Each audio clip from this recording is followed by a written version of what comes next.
The Death of Ivan Ilyich by Leo Tolstoy. Chapter 1. Inside the great building of the law courts, during the interval in the hearing of the Malvinsky case, the members of the judicial council and the public prosecutor were gathered together in the private room of Ivan Yegorovitch Shebek, and the conversation turned upon the celebrated Krasovsky case. Fyodor Vasilyevich hotly maintained that the case was not in the jurisdiction of the court. Yegor Ivanovitch stood up for his own view. But from the first, Pyotr Ivanovitch, who had not entered into the discussion, took no interest in it, but was looking through the newspapers which had just been brought in. "Gentlemen," he said, "Ivan Ilyich is dead." "You don't say so." "Here, read it," he said to Fyodor Vasilyevich, handing him the fresh, still damp-smelling paper. Within a black margin was printed, Praskovya Fyodorovna Golovina, with heartfelt affliction, informs friends and relatives of the decease of her beloved husband, member of the Court of Justice, Ivan Ilyich Golovin, who passed away on the 4th of February. The funeral will take place on Thursday at 1 o'clock. Ivan Ilyich was a colleague of the gentlemen present, and all liked him. It was some weeks now since he had been taken ill. His illness had been said to be incurable. His post had been kept open for him, but it had been thought that in case of his death, Alexiev might receive his appointment, and either Vinnikov or Stabel would succeed to Alexiev's. So that on hearing of Ivan Ilyitch's death, the first thought of each of the gentlemen in the room was of the effect this death might have on the transfer or promotion of themselves or their friends. "Now I am sure of getting Stabel's place or Vinnikov's," thought Fyodor Vasilyevich. "It was promised me long ago, and the promotion means 800 rubles additional income, besides the grants for office expenses. Now I shall have to petition for my brother-in-law to be transferred from Kaluga," thought Pyotr Ivanovitch. "My wife will be very glad. She won't be able to say now that I've never done anything for her family." "I thought somehow that he'd never get up from his bed again," Pyotr Ivanovitch said aloud. "I'm sorry." But what was it exactly that was wrong with him? The doctors could not decide. That's to say, they did decide, but differently. When I saw him last, I thought he would get over it. Well, I positively haven't called there ever since the holidays. I've kept meaning to go. Had he any property? I think there's something very small of his wife's, but something quite trifling. Yes, one will have to go and call. They live such a terribly long way off. A long way from you, you mean. Everything's a long way from your place. There, he can never forgive me for living on the other side of the river, said Pyotr Ivanovitch, smiling at Shebek. And they began to talk of the great distances between different parts of the town, and went back into the court. Besides the reflections upon the changes and promotions in the service likely to ensue from this death, the very fact of the death of an intimate acquaintance excited in everyone who heard of it, as such a fact always does, a feeling of relief that it is he that is dead and not I. Only think, he is dead, but here am I all right, each one thought or felt. The more intimate acquaintances, the so-called friends of Ivan Ilyich, could not help thinking, too, that now they had the exceedingly tiresome social duties to perform of going to the funeral service and paying the widow a visit of condolence. The most intimately acquainted with their late colleague were Fyodor Vasilyevich and Pyotr Ivanovitch. Pyotr Ivanovitch had been a comrade of his at the School of Jurisprudence and considered himself under obligations to Ivan Ilyich.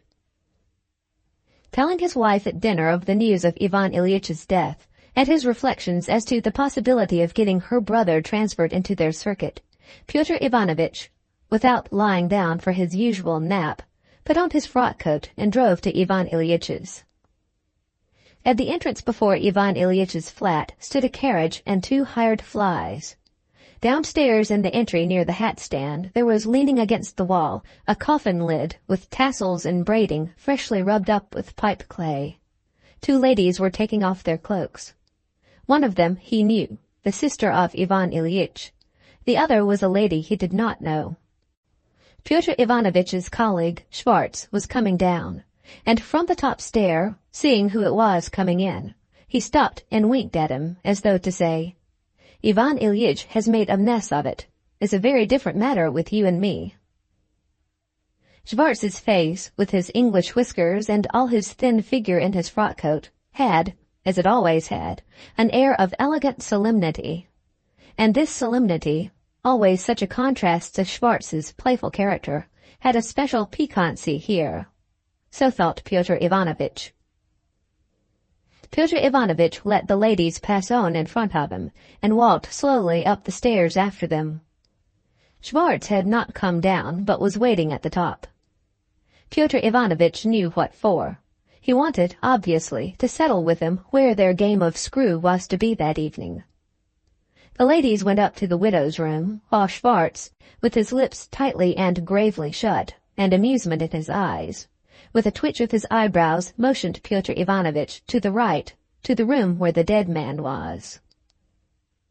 Pyotr Ivanovitch went in, as people always do on such occasions, in uncertainty as to what he would have to do there. One thing he felt sure of, that crossing oneself never comes amiss on such occasions. As to whether it was necessary to bow down while doing so, he did not feel quite sure, and so chose a middle course. On entering the room, he began crossing himself, and made a slight sort of bow. So far as the movements of his hands and head permitted him, he glanced while doing so about the room.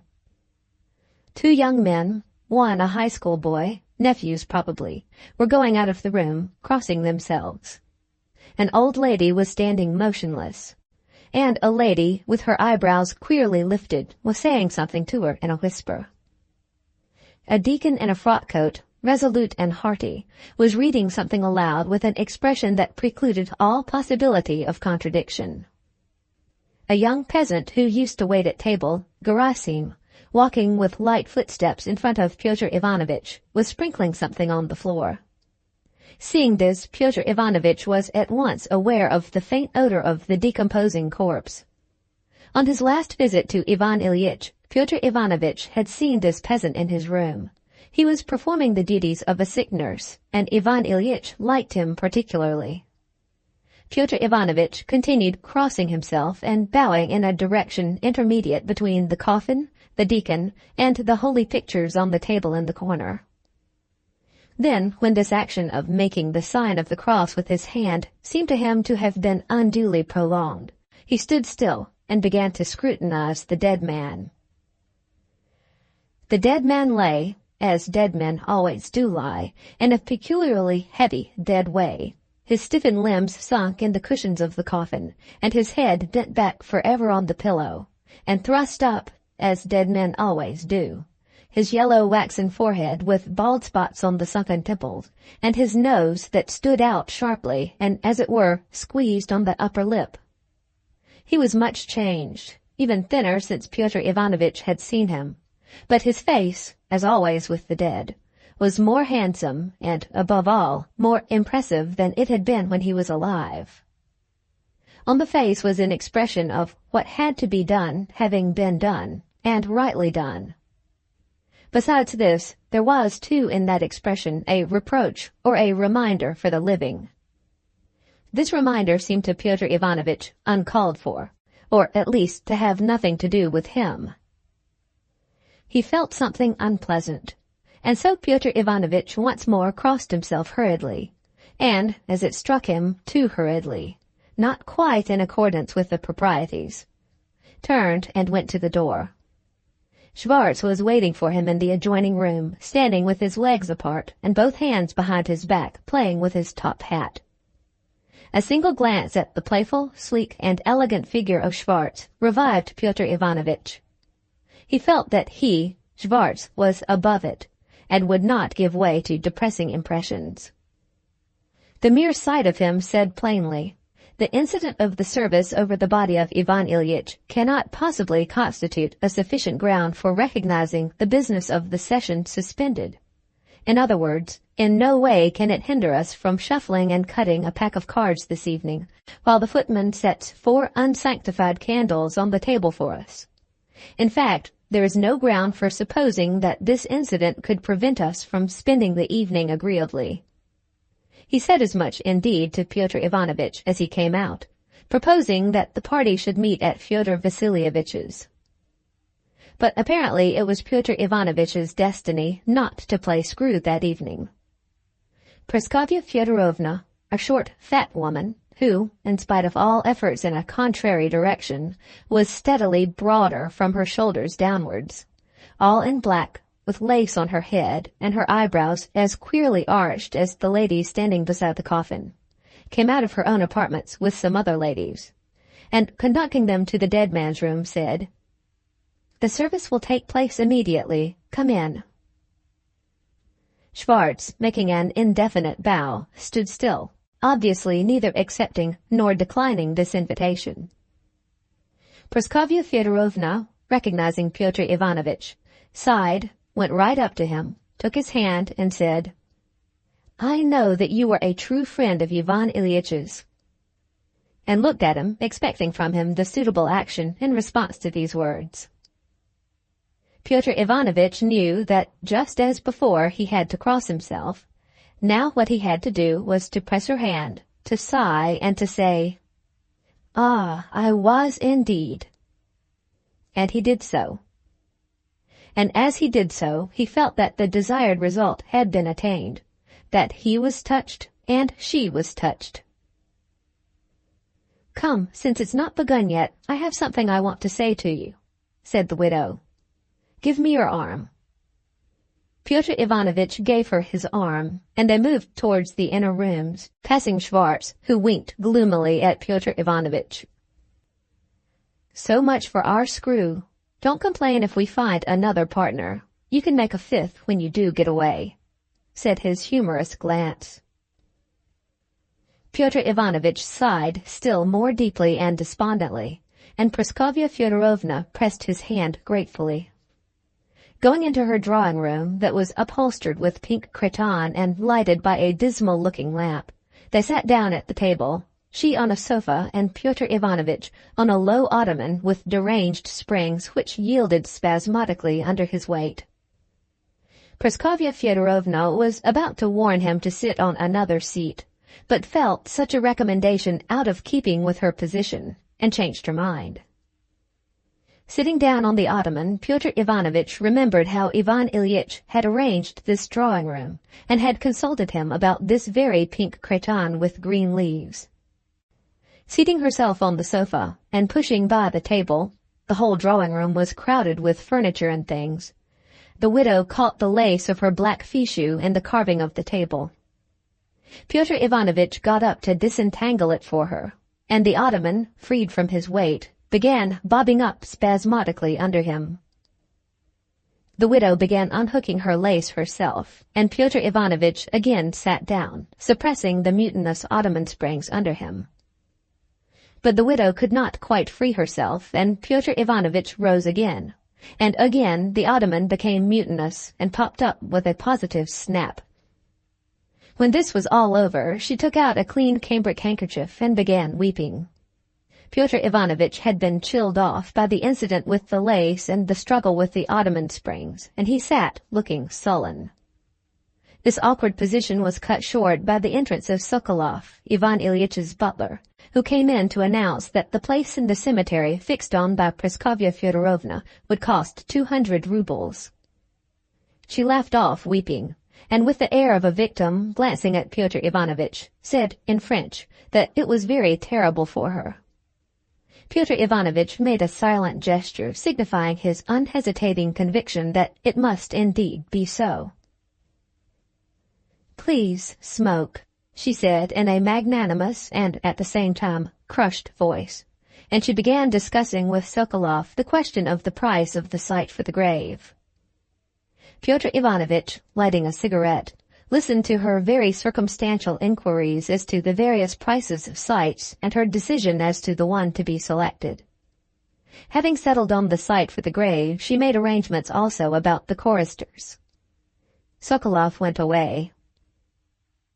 "I see to everything myself," she said to Pyotr Ivanovitch, moving on one side the albums that lay on the table, and noticing that the table was in danger from the cigarette ash, she promptly passed an ashtray to Pyotr Ivanovitch and said, "I consider it an affectation to pretend that my grief prevents me from looking after practical matters. On the contrary, if anything could not console me but distract me, it is seeing after everything for him." She took out her handkerchief again, as though preparing to weep again. And suddenly, as though struggling with herself, she shook herself and began speaking calmly. "But I've business to talk about with you." Pyotr Ivanovitch bowed, carefully keeping in check the springs of the ottoman which had at once begun quivering under him. The last few days his sufferings were awful. "Did he suffer very much?" asked Pyotr Ivanovitch. "Oh, awfully. For the last moments, hours indeed, he never left off screaming.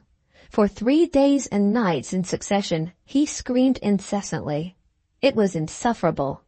I can't understand how I bore it. One could hear it through 3 closed doors. Ah, what I suffered."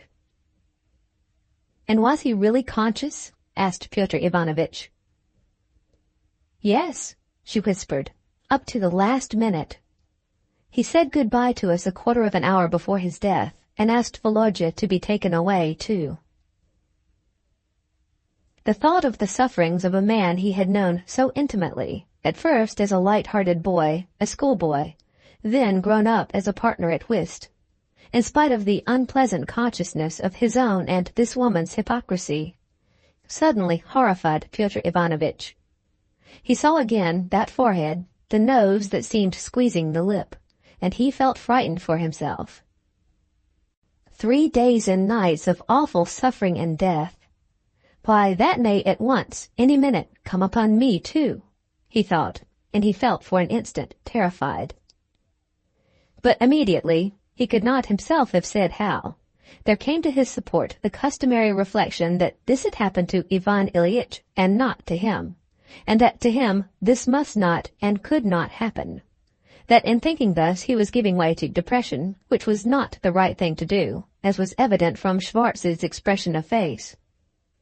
And making these reflections, Pyotr Ivanovitch felt reassured, and began with interest inquiring details about Ivan Ilyitch's end, as though death were a mischance peculiar to Ivan Ilyich, but not at all incidental to himself.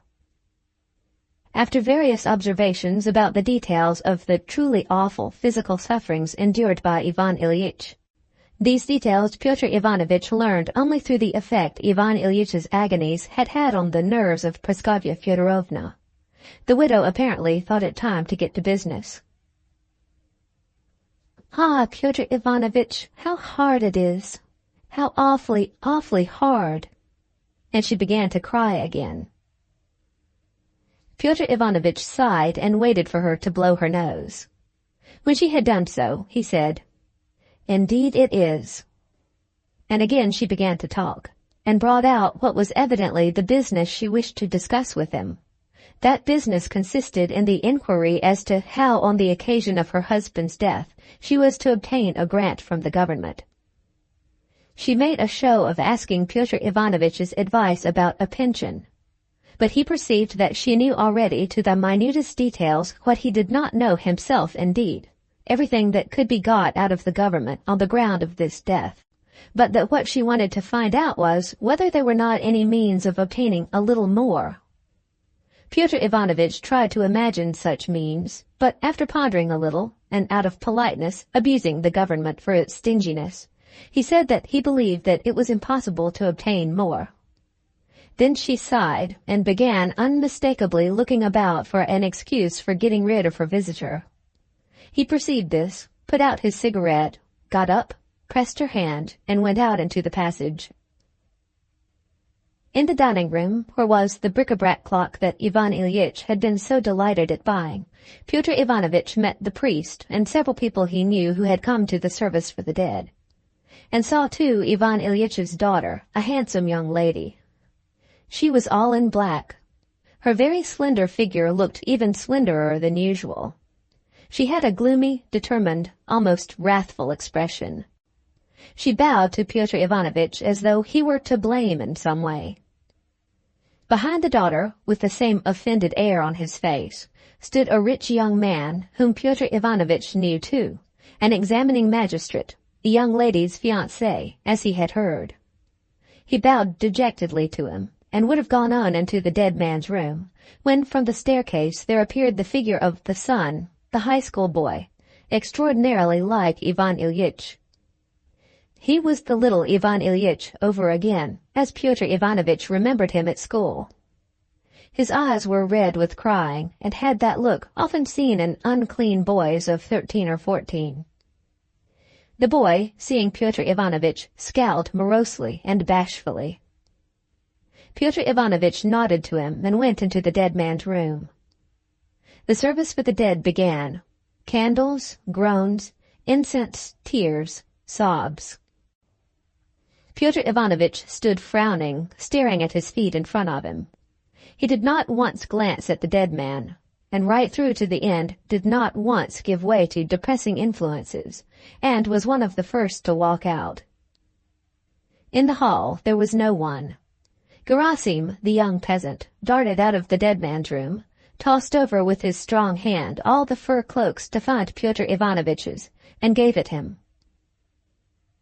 "Well, Gerasim, my boy," said Pyotr Ivanovitch, so as to say something. "A sad business, isn't it?"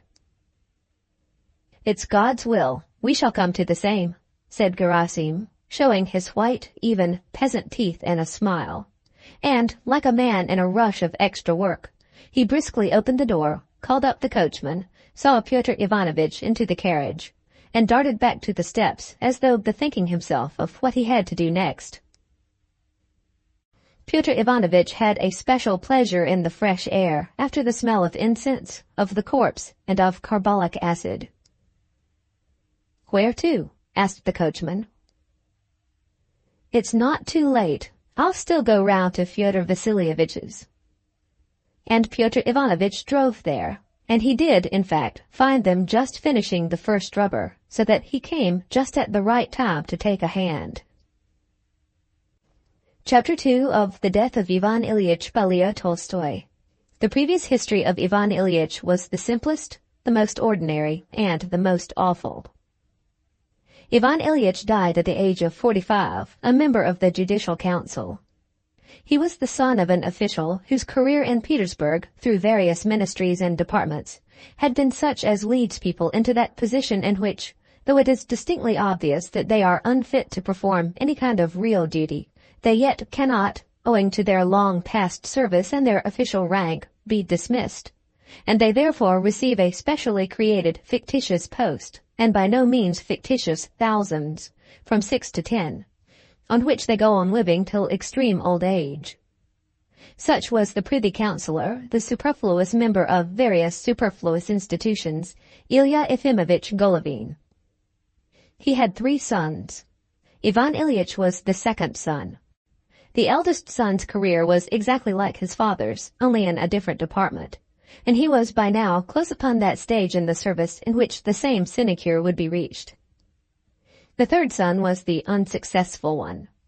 He had, in various positions, always made a mess of things, and was now employed in the railway department. And his father and his brothers, and still more their wives, did not merely dislike meeting him, but avoided, except in extreme necessity, recollecting his existence. His sister had married Baron Greff, a Petersburg official of the same stamp as his father-in-law. Ivan Ilyich was le phoenix de la famille, as people said. He was not so frigid and precise as the eldest son, nor so wild as the youngest. He was the happy mean between them, a shrewd, lively, pleasant, and well-bred man. He had been educated with his younger brother at the School of Jurisprudence. The younger brother had not finished the school course, but was expelled when in the 5th class. Ivan Ilyich completed the course successfully. At school he was just the same as he was later on all his life, an intelligent fellow, highly good-humored and sociable, but strict in doing what he considered to be his duty. His duty he considered whatever was so considered by those persons who were set in authority over him. He was not a toady as a boy, nor later on as a grown-up person, But from his earliest years he was attracted, as a fly to the light, to persons of good standing in the world, assimilated their manners and their views of life, and established friendly relations with them. All the enthusiasms of childhood and youth passed, leaving no great traces in him. He gave way to sensuality and to vanity, and latterly, when in the higher classes at school, to liberalism, but always keeping within certain limits which were unfailingly marked out for him by his instincts. At school he had committed actions which had struck him beforehand as great vileness, and gave him a feeling of loathing for himself at the very time he was committing them. But later on, perceiving that such actions were committed also by men of good position, and were not regarded by them as base, he was able, not to regard them as good, but to forget about them completely, and was never mortified by recollections of them. Leaving the school of jurisprudence in the 10th class, and receiving from his father a sum of money for his outfit, Ivan Ilyich ordered his clothes at Sharmer's, hung on his watch chain a medallion inscribed Respice Finem, said goodbye to the prince who was the principal of his school, had a farewell dinner with his comrades at Donon's, and with all his new fashionable belongings, traveling trunk, linen, suits of clothes, shaving and toilet appurtenances, and traveling rug, all ordered and purchased at the very best shops, set off to take the post of secretary on special commissions for the governor of a province, a post which had been obtained for him by his father. In the province, Ivan Ilyich, without loss of time, made himself a position as easy and agreeable as his position had been in the school of jurisprudence. He did his work, made his career, and at the same time led a life of well-bred social gaiety. Occasionally he visited various districts on official duty, behaved with dignity both with his superiors and his inferiors, and with exactitude and an incorruptible honesty of which he could not help feeling proud, performed the duties with which he was entrusted, principally having to do with the dissenters. When engaged in official work, he was, in spite of his youth and taste for frivolous amusements, exceedingly reserved, official, and even severe. But in social life he was often amusing and witty, and always good-natured, well-bred, and bon enfant, as was said of him by his chief and his chief's wife, with whom he was like one of the family. In the province there was, too, a connection with one of the ladies who obtruded their charms on the stylish young lawyer. There was a dressmaker, too, and there were drinking bouts with smart officers visiting the neighborhood, and visits to a certain outlying street after supper. There was a rather cringing obsequiousness in his behavior, too, with his chief, and even his chief's wife. But all this was accompanied with such a tone of the highest breeding that it could not be called by harsh names. It all came under the rubric of the French saying, "Il faut que la jeunesse se passe." Everything was done with clean hands, in clean shirts, with French phrases, and, what was of most importance, in the highest society, and consequently with the approval of people of rank. Such was Ivan Ilyitch's career for 5 years, and then came a change in his official life. New methods of judicial procedure were established, new men were wanted to carry them out, and Ivan Ilyich became such a new man. Ivan Ilyich was offered the post of examining magistrate, and he accepted it, in spite of the fact that this post was in another province, and he would have to break off all the ties he had formed and form new ones. Ivan Ilyitch's friends met together to see him off, had their photographs taken in a group, presented him with a silver cigarette case, and he set off to his new post. As an examining magistrate, Ivan Ilyich was as comme il faut, as well-bred, as adroit in keeping official duties apart from private life, and as successful in gaining universal respect as he had been as secretary of private commissions.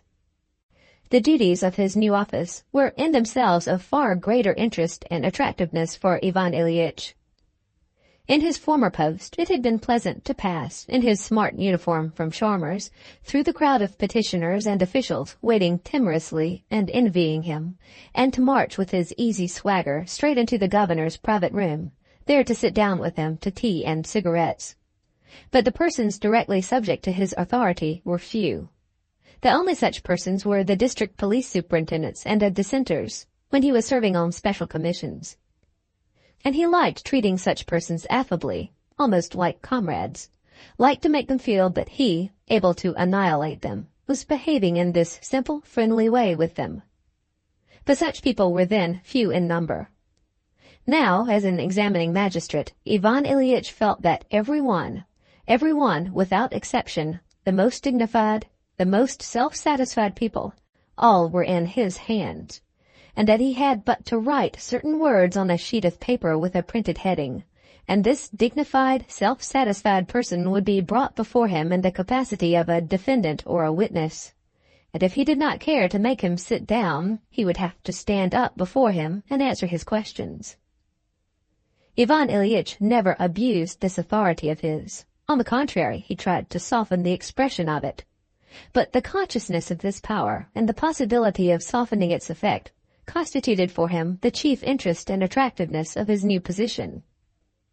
In the work itself, in the preliminary inquiries, that is, Ivan Ilyich very rapidly acquired the art of setting aside every consideration irrelevant to the official aspect of the case, and of reducing every case, however complex, to that form in which it could, in a purely external fashion, be put on paper, completely excluding his personal view of the matter, and what was of paramount importance, observing all the necessary formalities.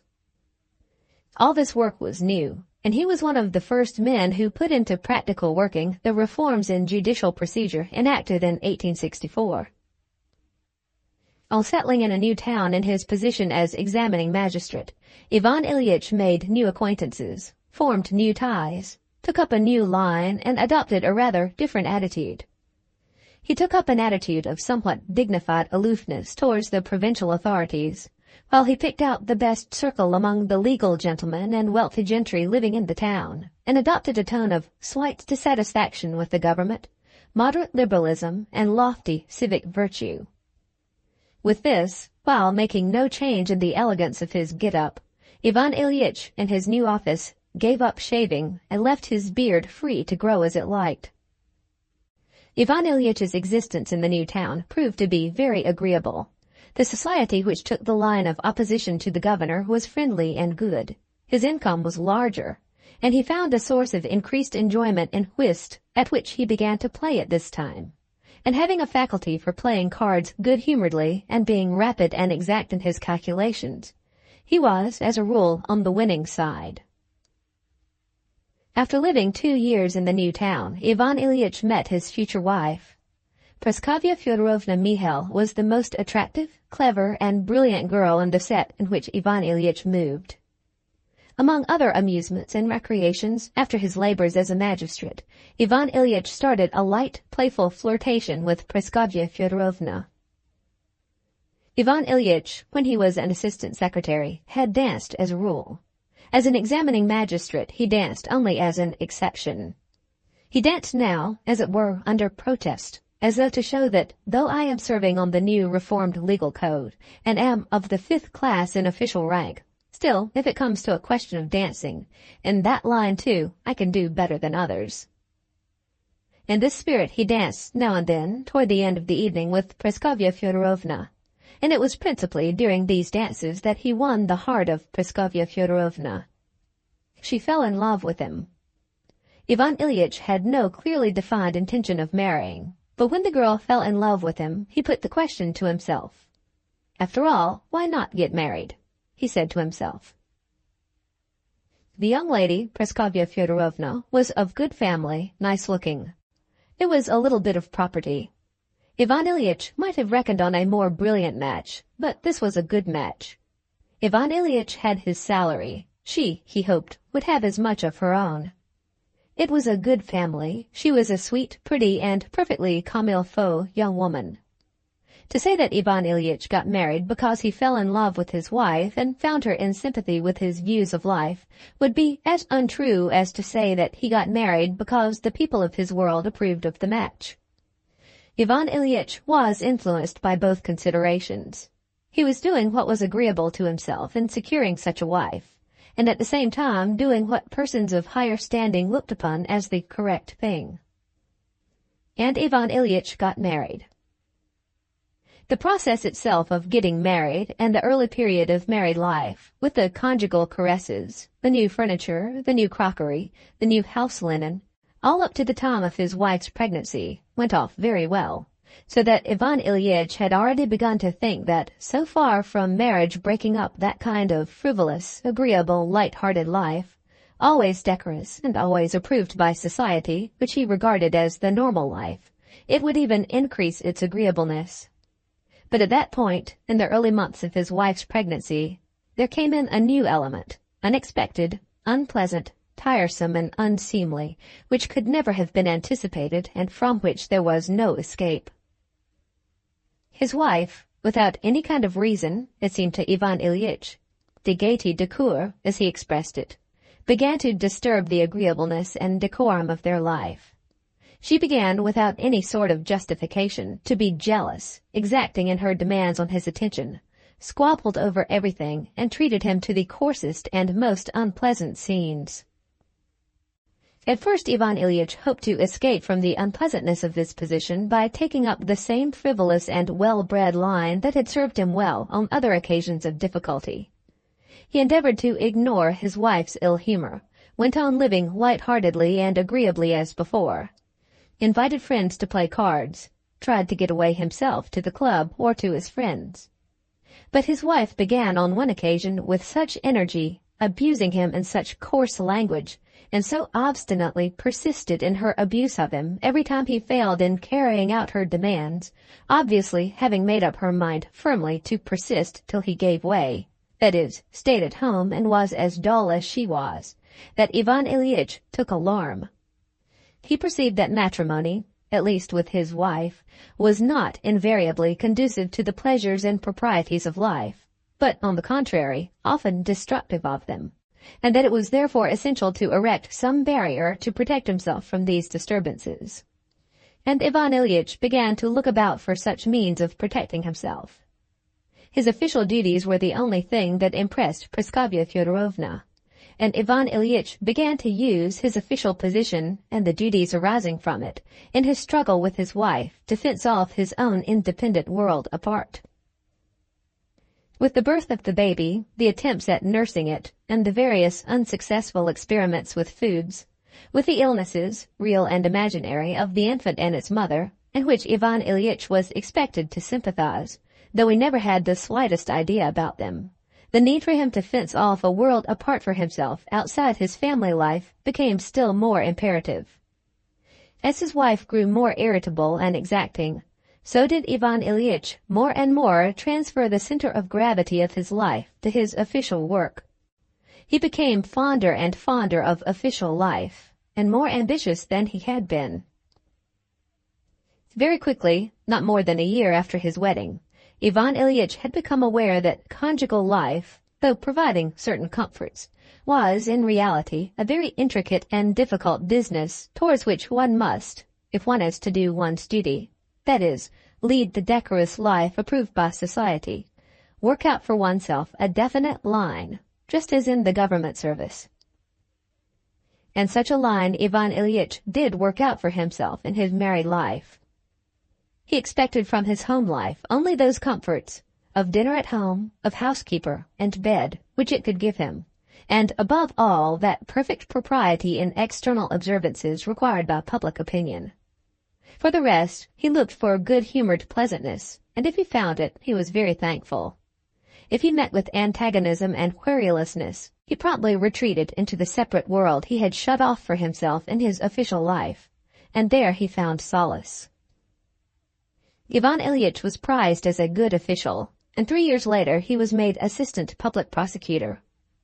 The new duties of this position, their dignity, the possibility of bringing anyone to trial and putting anyone in prison, the publicity of the speeches, and the success Ivan Ilyich had in that part of his work, all this made his official work still more attractive to him. Children were born to him. His wife became steadily more querulous and ill-tempered, but the line Ivan Ilyich had taken up for himself in home life put him almost out of reach of her grumbling. After 7 years of service in the same town, Ivan Ilyich was transferred to another province with the post of public prosecutor. They moved, money was short, and his wife did not like the place they had moved to. The salary was indeed a little higher than before, but their expenses were larger. Besides, a couple of children died, and home life consequently became even less agreeable for Ivan Ilyich. For every mischance that occurred in their new place of residence, Praskovya Fyodorovna blamed her husband. The greater number of subjects of conversation between husband and wife, especially the education of the children, led to questions which were associated with previous quarrels, and quarrels were ready to break out at every instant. There remained only those rare periods of being in love which did indeed come upon them, but never lasted long. These were the islands at which they put in for a time, but they soon set off again upon the ocean of concealed hostility that was made manifest in their aloofness from one another. This aloofness might have distressed Ivan Ilyich if he had believed that this ought not to be so, but by now he regarded this position as perfectly normal, and it was indeed the goal toward which he worked in his home life. His aim was to make himself more and more free from the unpleasant aspects of domestic life, and to render them harmless and decorous. And he attained this aim by spending less and less time with his family. And when he was forced to be at home, he endeavored to secure his tranquility by the presence of outsiders. The great thing for Ivan Ilyich was having his office. In the official world, all the interest of life was concentrated for him, and this interest absorbed him. The sense of his own power, the consciousness of being able to ruin anyone he wanted to ruin, even the external dignity of his office, when he made his entry into the court or met subordinate officials, his success in the eyes of his superiors and his subordinates, and above all his masterly handling of cases, of which he was conscious. All this delighted him, and, together with chat with his colleagues, dining out, and whist, filled his life. So that, on the whole, Ivan Ilyitch's life still went on in the way he thought it should go, agreeably and decorously. So he lived for another 7 years. His eldest daughter was already 16, another child had died, and there was left only one other, a boy at the high school, a subject of dissension.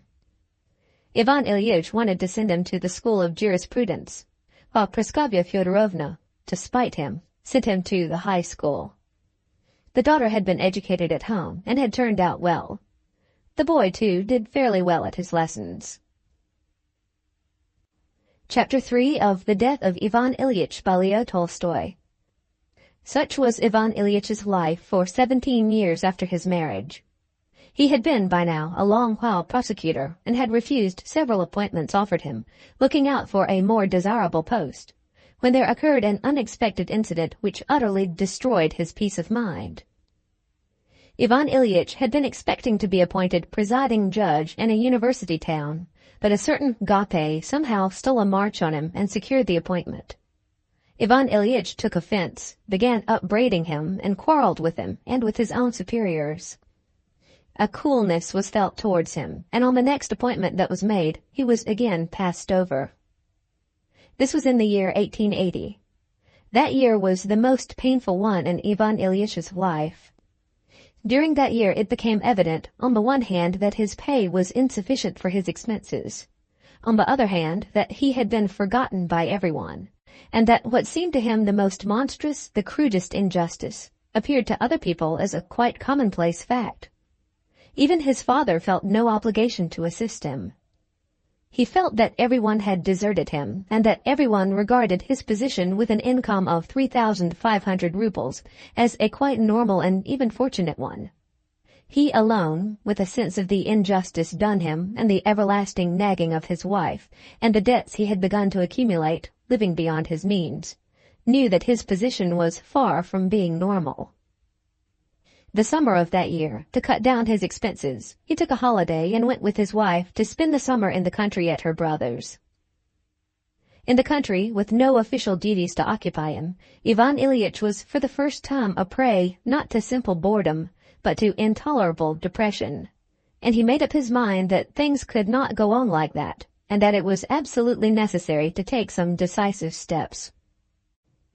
After a sleepless night spent by Ivan Ilyich walking up and down the terrace, he determined to go to Petersburg to take active steps and to get transferred to some other department so as to revenge himself on them, the people, that is, who had not known how to appreciate him. Next day, in spite of all the efforts of his wife and his mother-in-law to dissuade him, he set off to Petersburg. He went with a single object before him, to obtain a post with an income of 5,000. He was ready now to be satisfied with a post in any department, of any tendency, with any kind of work. He must only have a post with 5,000. In the executive department, the banks, the railways, the Empress Maria's institutions, even in the customs duties. What was essential was 5,000. And essential it was, too, to get out of the department in which they had failed to appreciate his value. And behold, this quest of Ivan Ilyitch's was crowned with wonderful, unexpected success.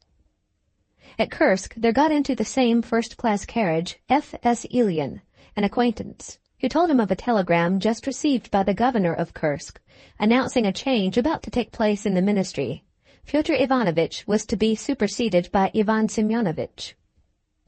The proposed change, apart from its significance for Russia, had special significance for Ivan Ilyich from the fact that by bringing to the front a new person, Pyotr Petrovitch, and obviously, therefore, his friend Zahar Ivanovitch, it was in the highest degree propitious to Ivan Ilyitch's own plans.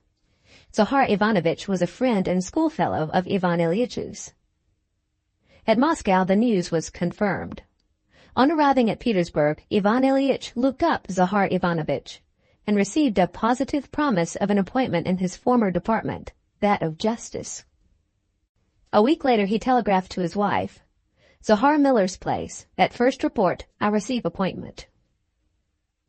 Thanks to these changes, Ivan Ilyich unexpectedly obtained, in the same department as before, an appointment which placed him 2 stages higher than his former colleagues, and gave him an income of 5,000, together with the official allowance of 3,500 for traveling expenses. All his ill humor with his former enemies and the whole department was forgotten, and Ivan Ilyich was completely happy. Ivan Ilyich went back to the country more light-hearted and good-tempered than he had been for a very long while. Praskovya Fyodorovna was in better spirits, too, and peace was patched up between them. Ivan Ilyich described what respect everyone had shown him in Petersburg, how all those who had been his enemies had been put to shame and were cringing now before him, how envious they were of his appointment, and still more of the high favor in which he stood at Petersburg. Praskovya Fyodorovna listened to this and pretended to believe it, and did not contradict him in anything, but confined herself to making plans for her new arrangements in the town to which they would be moving. And Ivan Ilyich saw with delight that these plans were his plans, that they were agreed, and that his life after this disturbing hitch in its progress was about to regain its true, normal character of light-hearted agreeableness and propriety. Ivan Ilyich had come back to the country for a short stay only. He had to enter upon the duties of his new office on the 10th of September. And besides, he needed some time to settle in a new place, to move all his belongings from the other province, to purchase and order many things in addition. In short, to arrange things as settled in his own mind, and almost exactly as settled in the heart, too, of Praskovya Fyodorovna. And now, when everything was so successfully arranged, and when he and his wife were agreed in their aim, and were, besides, so little together, they got on with one another as they had not got on together since the early years of their married life. Ivan Ilyich had thought of taking his family away with him at once, but his sister and his brother-in-law, who had suddenly become extremely cordial and intimate with him and his family, were so pressing in urging them to stay that he set off alone. Ivan Ilyich started off, and the light-hearted temper produced by his success, and his good understanding with his wife, one thing backing up another, did not desert him all the time. He found a charming set of apartments, the very thing both husband and wife had dreamed of. Spacious, lofty reception rooms in the old style, a comfortable, dignified-looking study for him, rooms for his wife and daughter, a schoolroom for his son, everything as though planned on purpose for them. Ivan Ilyich himself looked after the furnishing of them, chose the wallpapers, bought furniture, by preference antique furniture which had a peculiar comme il faut style to his mind, and it all grew up and really attained the ideal he had set before himself. When he had half finished arranging the house, his arrangement surpassed his own expectations. He saw the comme il faut character, elegant and free from vulgarity, that the whole would have when it was all ready. As he fell asleep, he pictured to himself the reception-room as it would be. Looking at the drawing-room, not yet finished, he could see the hearth, the screen, the etagere, and the little chairs dotted here and there, the plates and dishes on the wall, and the bronzes as they would be when they were all put in their places. He was delighted with the thought of how he would impress Praskovya and Lizanka, who had taste too in this wine. They would never expect anything like it. He was particularly successful in coming across and buying cheap old pieces of furniture, which gave a peculiarly aristocratic air to the whole. In his letters he purposely disparaged everything so as to surprise them. All this so absorbed him that the duties of his new office, though he was so fond of his official work, interested him less than he had expected. During sittings of the court he had moments of inattention. He pondered the question which sort of cornices to have on the window blinds, straight or fluted. He was so interested in this business that he often set to work with his own hands, moved a piece of furniture, or hung up curtains himself. One day he went up a ladder to show a workman who did not understand how he wanted some hangings draped, made a false step and slipped, but like a strong and nimble person he clung on, and only knocked his side against the corner of a frame. The bruised place ached, but it soon passed off. Ivan Ilyich felt all this time particularly good-humored and well. He wrote, "I feel 15 years younger." He thought his house furnishing would be finished in September, but it dragged on to the middle of October. But then the effect was charming. Not he only said so, but everyone who saw it told him so too. In reality, it was all just what is commonly seen in the houses of people who are not exactly wealthy but want to look like wealthy people, and so succeed only in being like one another. Hangings, dark wood, flowers, rugs, and bronzes, everything dark and highly polished, everything that all people of a certain class have, so as to be like all people of a certain class. And in his case it was all so like that it made no impression at all, but it all seemed to him somehow special. When he met his family at the railway station and brought them to his newly furnished rooms, all lighted up in readiness, and a footman in a white tie opened the door into an entry decorated with flowers, and then they walked into the drawing-room and the study, uttering cries of delight. He was very happy, conducted them everywhere, eagerly drinking in their praises and beaming with satisfaction.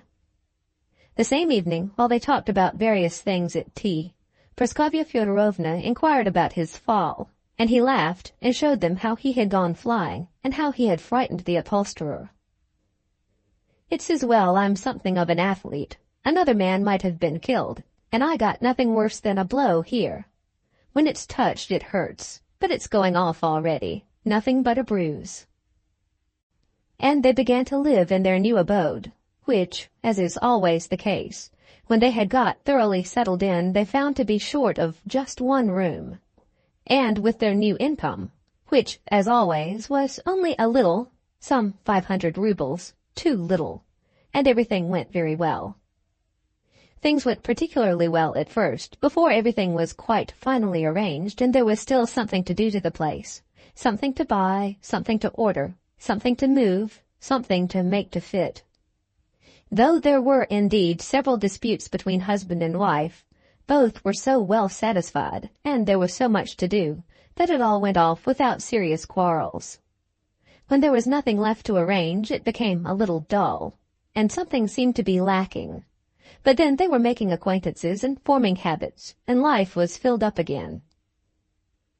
Ivan Ilyich, after spending the morning in the court, returned home to dinner, and at first he was generally in a good humor, although this was apt to be upset a little, and precisely on account of the new abode. Every spot on the tablecloth, on the hangings, the string of a window blind broken, irritated him. He had devoted so much trouble to the arrangement of the rooms that any disturbance of their order distressed him. But on the whole, the life of Ivan Ilyich ran its course as, according to his conviction, life ought to do, easily, agreeably, and decorously. He got up at 9, drank his coffee, read the newspaper, then put on his official uniform and went to the court. There the routine of the daily work was ready, mapped out for him, and he stepped into it at once. People with petitions, inquiries in the office itself, the sittings, public and preliminary. In all this, the great thing necessary was to exclude everything with the sap of life in it, which always disturbs the regular course of official business, not to admit any sort of relations with people except the official relations. The motive of all intercourse had to be simply the official motive, and the intercourse itself to be only official. A man would come, for instance, anxious for certain information. Ivan Ilyich, not being the functionary on duty, would have nothing whatever to do with such a man. But if this man's relation to him as a member of the court is such as can be formulated on official stamped paper, within the limits of such a relation, Ivan Ilyich would do everything, positively everything he could, and in doing so would observe the semblance of human friendly relations, that is, the courtesies of social life. But where the official relation ended, there everything else stopped too. This art of keeping the official aspect of things apart from his real life, Ivan Ilyich possessed in the highest degree, and through long practice and natural aptitude, he had brought it to such a pitch of perfection that he even permitted himself at times, like a skilled specialist, as it were, in jest, to let the human and official relations mingle. He allowed himself this liberty just because he felt he had the power at any moment, if he wished it, to take up the purely official line again and to drop the human relation. This thing was not simply easy, agreeable, and decorous. In Ivan Ilyitch's hands it attained a positively artistic character. In the intervals of business, he smoked, drank tea, chatted a little about politics, a little about public affairs, a little about cards, but most of all about appointments in the service. And tired, but feeling like some artist who has skillfully played his part in the performance, one of the first violins in the orchestra, he returned home. At home his daughter and her mother had been paying calls somewhere, or else someone had been calling on them. The son had been at school, had been preparing his lessons with his teachers, and duly learning correctly what was taught at the high school. Everything was as it should be.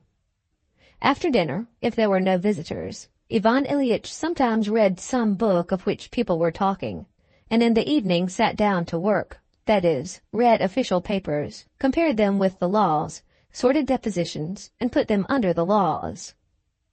This he found neither tiresome nor entertaining. It was tiresome when he might have been playing screw, but if there were no screw going on, it was anyway better than sitting alone or with his wife. Ivan Ilyitch's pleasures were little dinners to which he invited ladies and gentlemen of good social position, and such methods of passing the time with them as were usual with such persons, so that his drawing-room might be like all other drawing-rooms. Once they even gave a party, a dance, and Ivan Ilyich enjoyed it, and everything was very successful, except that it led to a violent quarrel with his wife over the tarts and sweetmeats. Praskovya Fyodorovna had her own plan, while Ivan Ilyich insisted on getting everything from an expensive pastry cook, and ordered a great many tarts. And the quarrel was because these tarts were left over, and the pastry cook's bill came to 45 rubles. The quarrel was a violent and unpleasant one, so much so that Praskovya Fyodorovna called him fool, imbecile, and he clutched at his head and in his anger made some allusion to a divorce. But the party itself was enjoyable. There were all the best people, and Ivan Ilyich danced with Princess Trufanov, the sister of the one so well known in connection with the charitable association called Bear My Burden. His official pleasures lay in the gratification of his pride. His social pleasures lay in the gratification of his vanity. But Ivan Ilyich's most real pleasure was the pleasure of playing screw, the Russian equivalent for poker. He admitted to himself that after all, after whatever unpleasant incidents there had been in his life, the pleasure which burned like a candle before all others was sitting with good players, and not noisy partners, at screw, and of course a four-hand game. Playing with five was never a success, though one pretends to like it particularly. And with good cards, to play a shrewd, serious game, then supper and a glass of wine. And after screw, especially after winning some small stakes, winning large sums was unpleasant. Ivan Ilyich went to bed in a particularly happy frame of mind. So they lived. They moved in the very best circle and were visited by people of consequence and young people. In their views of their circle of acquaintances, the husband, the wife, and the daughter were in complete accord, and without any expressed agreement on the subject, they all acted alike in dropping and shaking off various friends and relations, shabby persons who swooped down upon them in their drawing-room with Japanese plates on the walls, and pressed their civilities on them. Soon these shabby persons ceased fluttering about them, and none but the very best society was seen at the Golovins.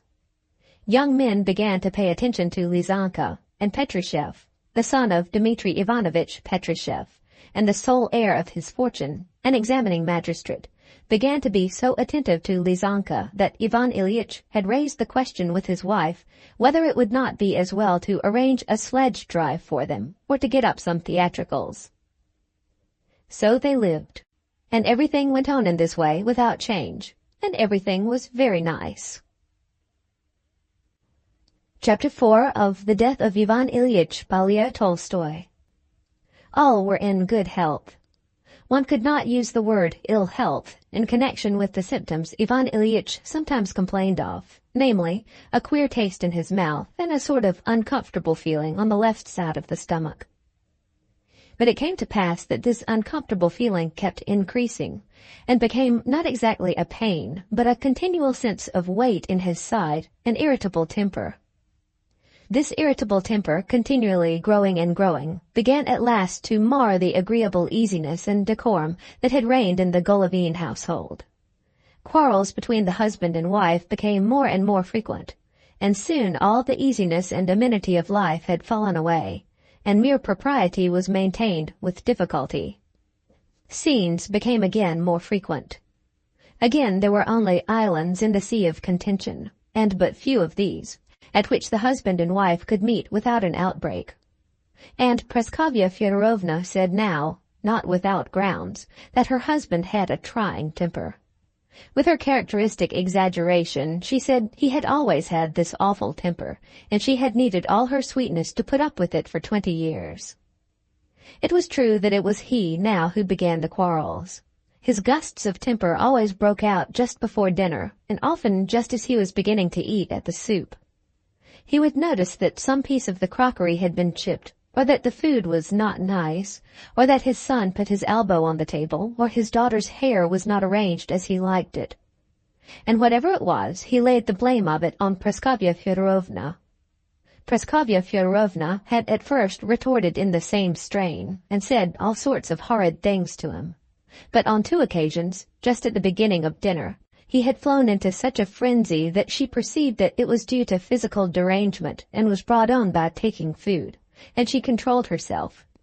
She did not reply, but simply made haste to get dinner over. Praskovya Fyodorovna took great credit to herself for this exercise of self-control. Making up her mind that her husband had a fearful temper and made her life miserable, she began to feel sorry for herself. And the more she felt for herself, the more she hated her husband. She began to wish he were dead, yet could not wish it, because then there would be no income. And this exasperated her against him even more. She considered herself dreadfully unfortunate, precisely because even his death could not save her, and she felt irritated and concealed it, and this hidden irritation on her side increased his irritability. After one violent scene in which Ivan Ilyich had been particularly unjust, and after which he had said in explanation that he certainly was irritable, but that it was due to illness, She said that if he were ill, he ought to take steps, and insisted on his going to see a celebrated doctor. He went. Everything was as he had expected. Everything was as it always is. The waiting and the assumption of dignity, that professional dignity he knew so well, exactly as he assumed it himself in court.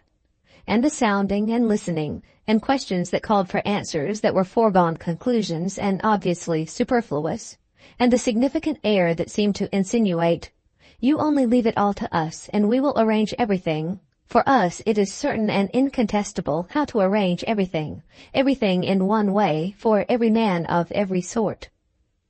It was all exactly as in his court of justice.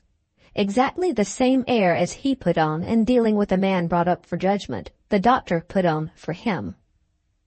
The doctor said, "This and that proves that you have such and such a thing wrong inside you. But if that is not confirmed by analysis of this and that, then we must assume this and that. If we assume this and that, then..." and so on. To Ivan Ilyich there was only one question of consequence. Was his condition dangerous or not? But the doctor ignored that irrelevant inquiry. From the doctor's point of view, this was a side issue, not the subject under consideration. The only real question was the balance of probabilities between a loose kidney, chronic catarrh, and appendicitis. It was not a question of the life of Ivan Ilyich, but the question between the loose kidney and the intestinal appendix. And this question, as it seemed to Ivan Ilyich, the doctor solved in a brilliant manner in favor of the appendix, with the reservation that analysis of the water might give a fresh clue, and that then the aspect of the case would be altered. All this was point for point identical with what Ivan Ilyich had himself done in brilliant fashion 1,000 times over in dealing with some man on his trial. Just as brilliantly, the doctor made his summing up, and triumphantly, gaily even, glanced over his spectacles at the prisoner in the dock. From the doctor's summing up, Ivan Ilyich deduced the conclusion that things looked bad, and that he, the doctor, and most likely everyone else, did not care, but that things looked bad for him. And this conclusion impressed Ivan Ilyich morbidly, arousing in him a great feeling of pity for himself, of great anger against this doctor who could be unconcerned about a matter of such importance. But he said nothing of that. He got up and, laying the fee on the table, he said, with a sigh, "We sick people probably often ask inconvenient questions.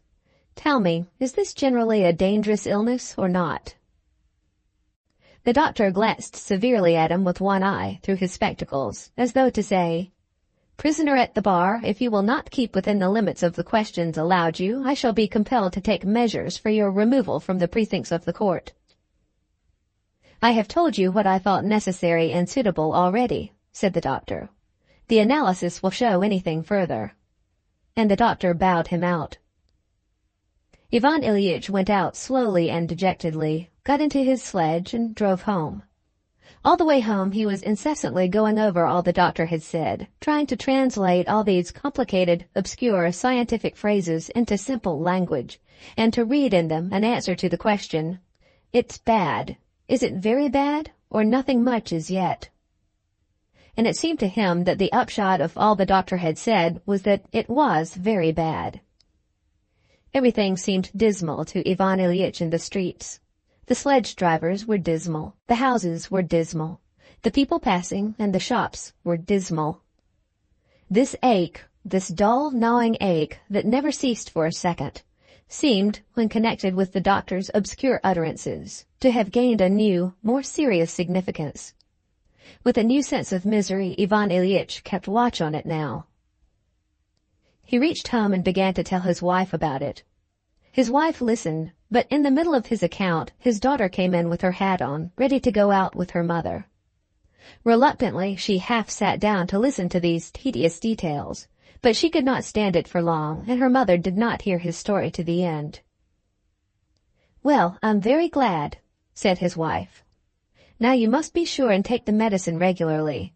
Give me the prescription. I'll send Gerasim to the chemist's." And she went to get ready to go out.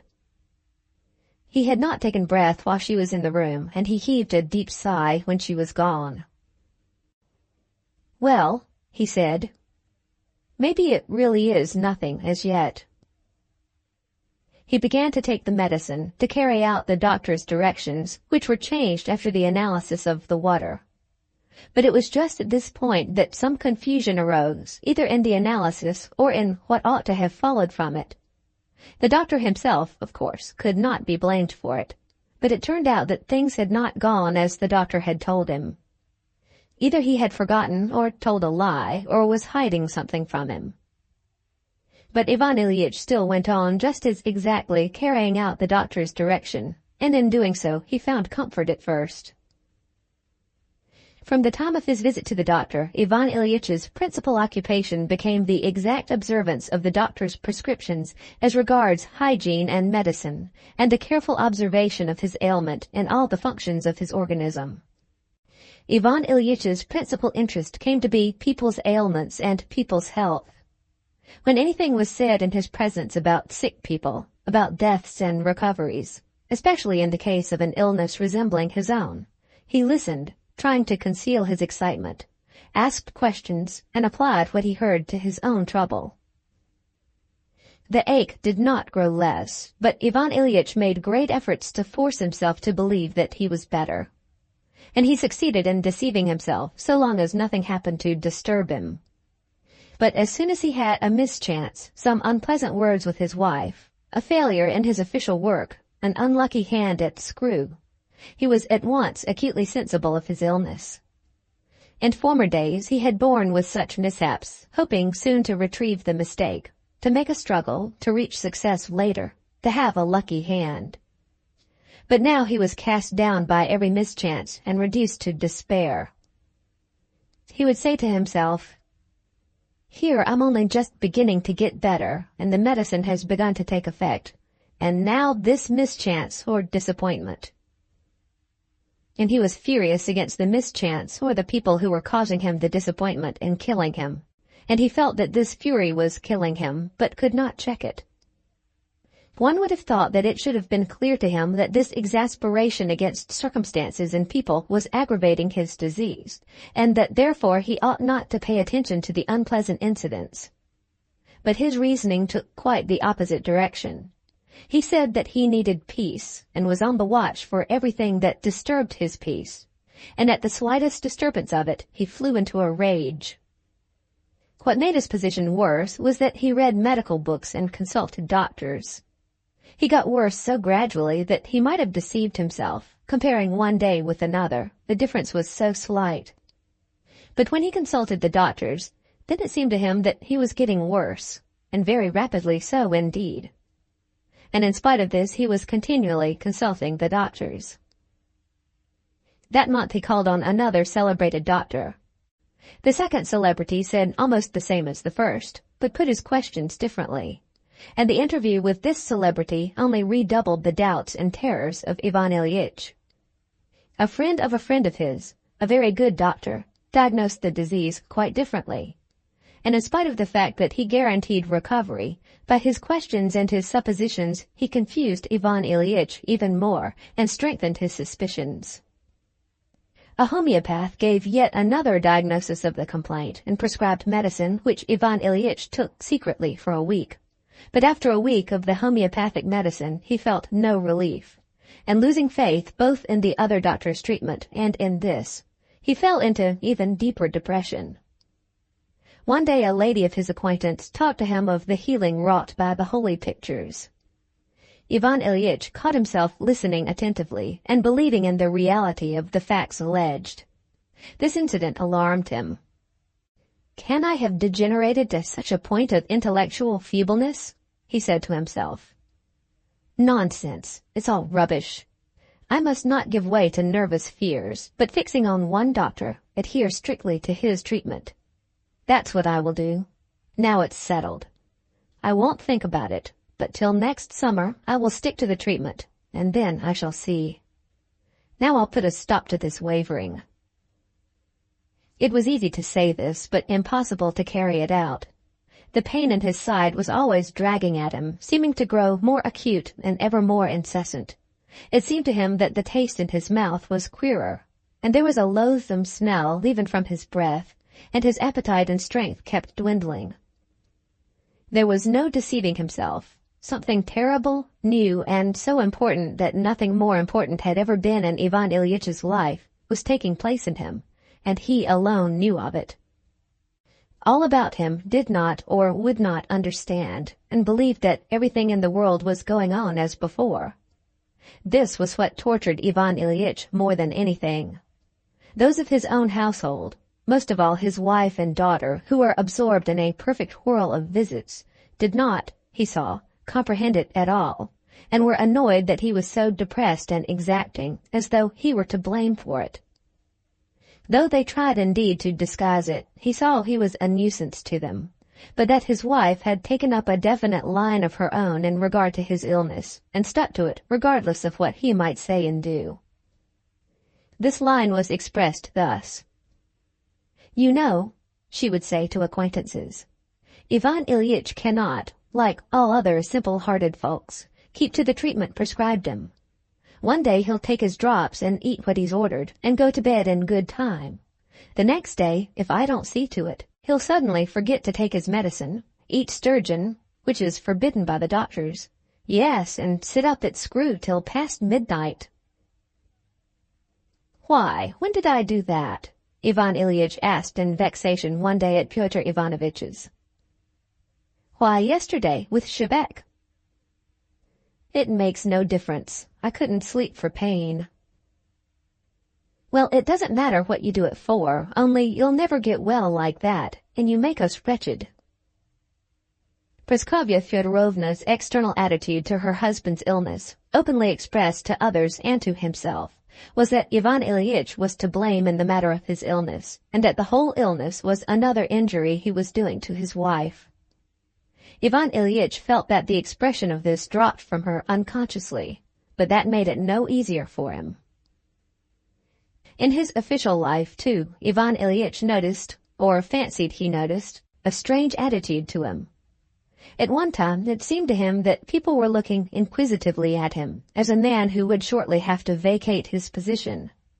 At another time his friends would suddenly begin chaffing him in a friendly way over his nervous fears, as though that awful and horrible, unheard-of thing that was going on within him, incessantly gnawing at him and irresistibly dragging him away somewhere, were the most agreeable subject for joking.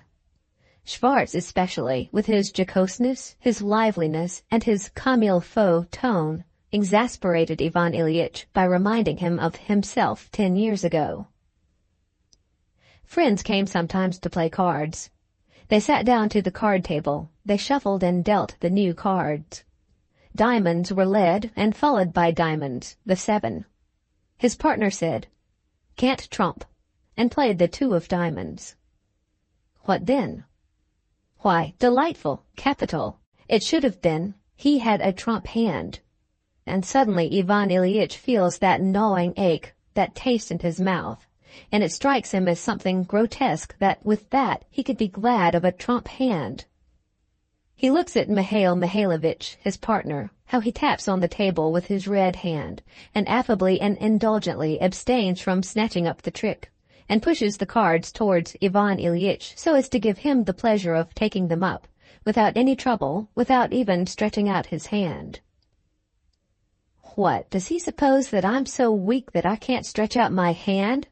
thinks Ivan Ilyich, and he forgets the trumps, and trumps his partner's cards, and plays his trump hand without making 3 tricks. And what's the most awful thing of all is that he sees how upset Mikhail Mikhailovich is about it, while he doesn't care a bit, and it's awful for him to think why he doesn't care. They all see that he's in pain and say to him, "We can stop if you're tired. You go and lie down." Lie down? No, he's not in the least tired. They will play the rubber. All are gloomy and silent. Ivan Ilyich feels that it is he who has brought this gloom upon them, and he cannot disperse it. They have supper, and the party breaks up, and Ivan Ilyich is left alone with the consciousness that his life is poisoned for him and poisons the life of others, and that this poison is not losing its force, but is continually penetrating more and more deeply into his whole existence. And with the consciousness of this, and with the physical pain in addition, and the terror in addition to that, He must lie in his bed, often not able to sleep for pain the greater part of the night. And in the morning he must get up again, dress, go to the law court, speak, write, or if he does not go out, stay at home for all the 24 hours of the day and night, of which each one is a torture. And he had to live thus on the edge of the precipice alone, without one man who would understand and feel for him. Chapter 5 of The Death of Ivan Ilyich by Leo Tolstoy. In this way 1 month, then a second passed by. Just before the New Year, his brother-in-law arrived in the town on a visit to them. Ivan Ilyich was at the court when he arrived. Praskovya Fyodorovna had gone out shopping.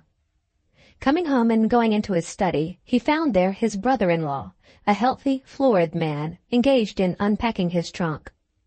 He raised his head, hearing Ivan Ilyitch's step, and for a second stared at him without a word. That stare told Ivan Ilyich everything. His brother-in-law opened his mouth to utter an "oh" of surprise, but checked himself. That confirmed it all. "What, have I changed?"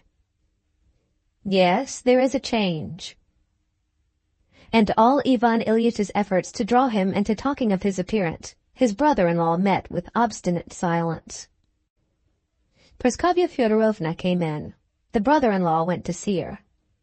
Ivan Ilyich locked his door and began gazing at himself in the looking-glass, first full face, then in profile. He took up his photograph, taken with his wife, and compared the portrait with what he saw in the looking-glass. The change was immense. Then he bared his arm to the elbow, looked at it, pulled the sleeve down again, sat down on an ottoman, and felt blacker than night. I mustn't, he said to himself, jumped up, went to the table, opened some official paper, tried to read it, but could not. He opened the door, went into the drawing-room. The door into the drawing-room was closed. He went up to it on tiptoe and listened. "No, you're exaggerating," Praskovya Fyodorovna was saying. "Exaggerating? You can't see it. Why, he's a dead man. Look at his eyes. There's no light in them. But what's wrong with him?" "No one can tell. Nikolaev," that was another doctor, "said something, but I don't know. Leschetitsky," this was the celebrated doctor, "said the opposite." Ivan Ilyich walked away, went to his own room, lay down, and fell to musing. A kidney, a loose kidney. He remembered all the doctors had told him, how it had been detached, and how it was loose, and by an effort of imagination he tried to catch that kidney and to stop it, to strengthen it. So little was needed, he fancied. "No, I'll go again to Pyotr Ivanovitch." This was the friend who had a friend, a doctor. He rang, ordered the horse to be put in, and got ready to go out. "Where are you off to, Jean?" asked his wife with a peculiarly melancholy and exceptionally kind expression. This exceptionally kind expression exasperated him. He looked darkly at her. "I want to see Pyotr Ivanovitch." He went to the friend who had a friend, a doctor, and with him to the doctor's. He found him in and had a long conversation with him. Reviewing the anatomical and physiological details of what, according to the doctor's view, was taking place within him, he understood it all. It was just one thing, a little thing wrong with the intestinal appendix. It might all come right. Only strengthen one sluggish organ and decrease the undue activity of another, and absorption would take place, and all would be set right. He was a little late for dinner. He ate his dinner, talked cheerfully, but it was a long while before he could go to his own room to work. At last he went to his study, and at once sat down to work. He read his legal documents and did his work, but the consciousness never left him of having a matter of importance very near to his heart which he had put off, but would look into later. When he had finished his work, he remembered that the matter near his heart was thinking about the intestinal appendix.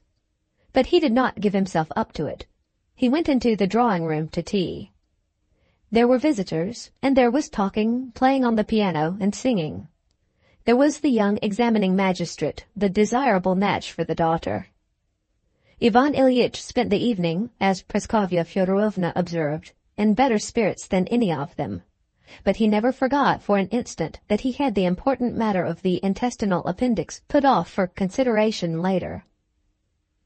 At 11 o'clock he said good night and went to his own room. He had slept alone since his illness in a little room adjoining his study. He went in, undressed, and took up a novel of Zola, but did not read it. He fell to thinking. And in his imagination the desired recovery of the intestinal appendix had taken place. There had been absorption, rejection, re-establishment of the regular action. Why, it's all simply that, he said to himself. One only wants to assist nature. He remembered the medicine, got up, took it, lay down on his back, watching for the medicine to act beneficially and overcome the pain. It's only to take it regularly and avoid injurious influences. Why, already I feel rather better, much better. He began to feel his side. It was not painful to the touch. Yes, I don't feel it. Really, much better already. He put out the candle and lay on his side. The appendix is getting better.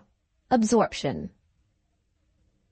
Suddenly he felt the familiar, old, dull, gnawing ache, persistent, quiet, and earnest. In his mouth the same familiar loathsome taste. His heart sank, his brain felt dim, misty. My God, he said. Again, and it will never cease.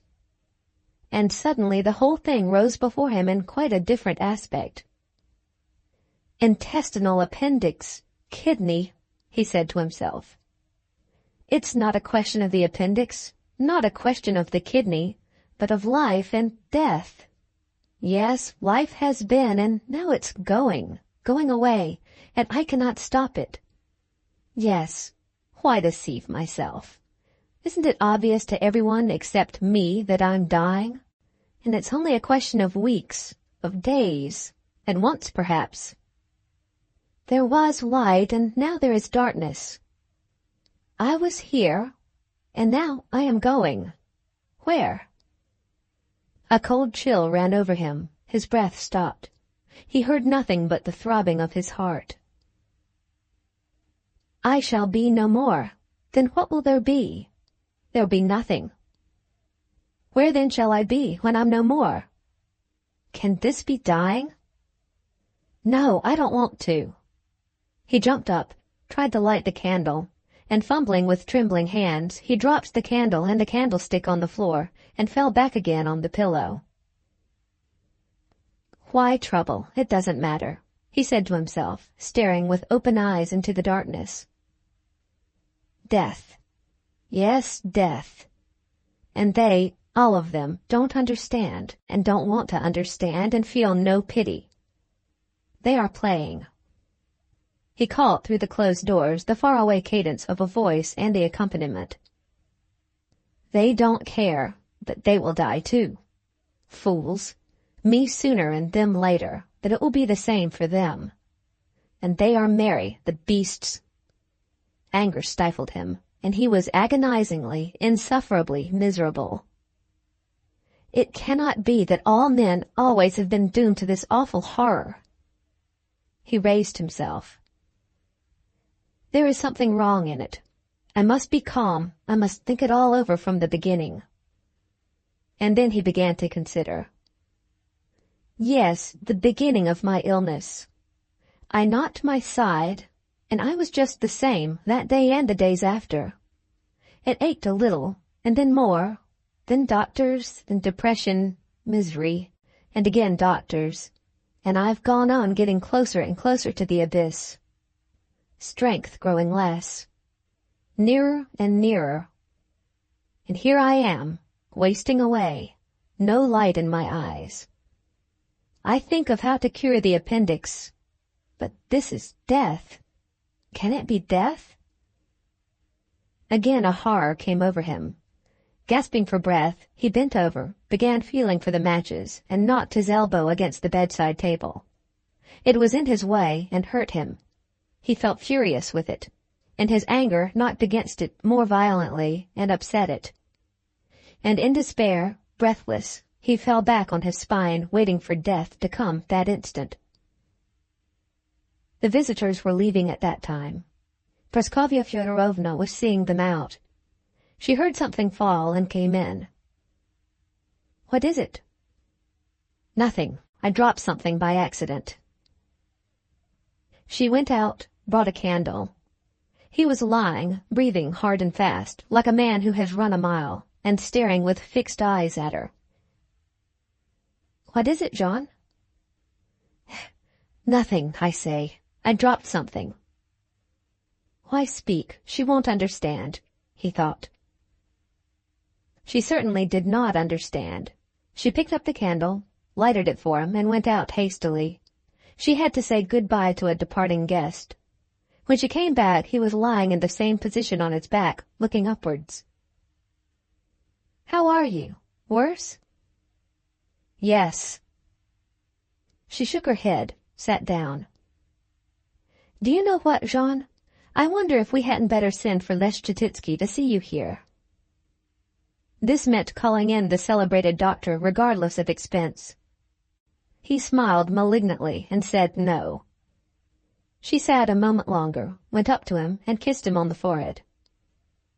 He hated her with all the force of his soul when she was kissing him, and had to make an effort not to push her away.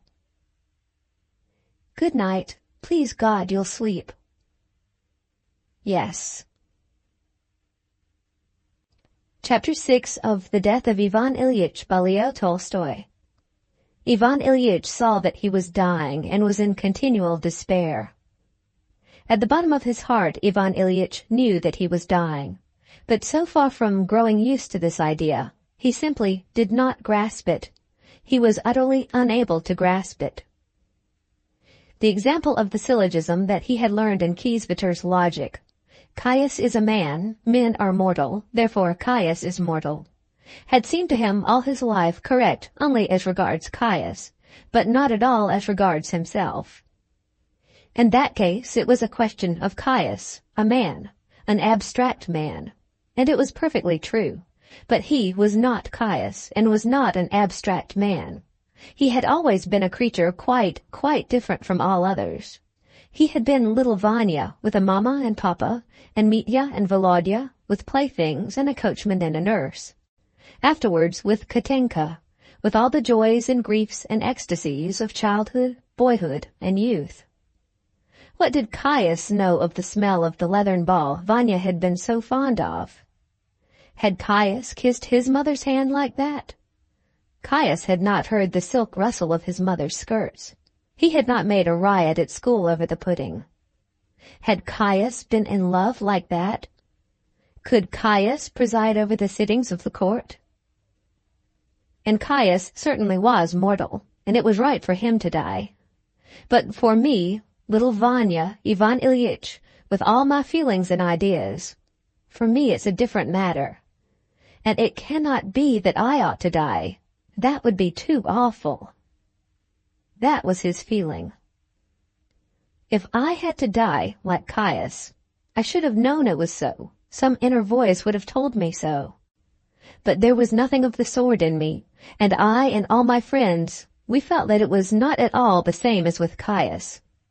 And now, here it is, he said to himself. It can't be. It can't be, but it is. How is it? How's one to understand it? And he could not conceive it, and tried to drive away this idea as false, incorrect, and morbid, and to supplant it by other, correct, healthy ideas. But this idea, not as an idea merely, but as it were an actual fact, came back again and stood confronting him. And to replace this thought, he called up other thoughts, one after another, in the hope of finding support in them. He tried to get back into former trains of thought, which in old days had screened off the thought of death. But strange to say, all that had in old days covered up, obliterated the sense of death, could not now produce the same effect. Latterly, Ivan Ilyich spent the greater part of his time in these efforts to restore his old trains of thought which had shut off death. At one time he would say to himself, "I'll put myself into my official work. Why, I used to live in it." And he would go to the law courts, banishing every doubt. He would enter into conversation with his colleagues, and would sit carelessly, as his old habit was, scanning the crowd below dreamily, and with both his wasted hands he would lean on the arms of the oak armchair just as he always did, and bending over to a colleague, pass the papers to him and whisper to him. Then suddenly dropping his eyes and sitting up straight, he would pronounce the familiar words that opened the proceedings. But suddenly, in the middle, the pain in his side, utterly regardless of the stage he had reached in his conduct of the case, began its work. It riveted Ivan Ilyitch's attention. He drove away the thought of it, but it still did its work. And then it came and stood confronting him and looked at him, and he felt turned to stone, and the light died away in his eyes, and he began to ask himself again, "Can it be that it is the only truth?" And his colleagues and his subordinates saw with surprise and distress that he, the brilliant, subtle judge, was losing the thread of his speech, was making blunders. He shook himself, tried to regain his self-control, and got somehow to the end of the sitting, and went home with the painful sense that his judicial labors could not, as of old, hide from him what he wanted to hide, that he could not, by means of his official work, escape from it. And the worst of it was that it drew him to itself, not for him to do anything in particular, but simply for him to look at it straight in the face, to look at it and, doing nothing, suffer unspeakably. And to save himself from this, Ivan Ilyich sought amusements, other screens, and these screens he found, and for a little while they did seem to save him. But soon again they were not so much broken down as let the light through, as though it pierced through everything, and there was nothing that could shut it off. Sometimes during those days he would go into the drawing-room he had furnished, that drawing-room where he had fallen, for which, how bitterly ludicrous it was for him to think of it, for the decoration of which he had sacrificed his life, for he knew that it was that bruise that had started his illness. He went in and saw that the polished table had been scratched by something. He looked for the cause and found it in the bronze clasps of the album which had been twisted on one side. He took up the album, a costly one which he had himself arranged with loving care, and was vexed at the carelessness of his daughter and her friends. Here a page was torn, here the photographs had been shifted out of their places.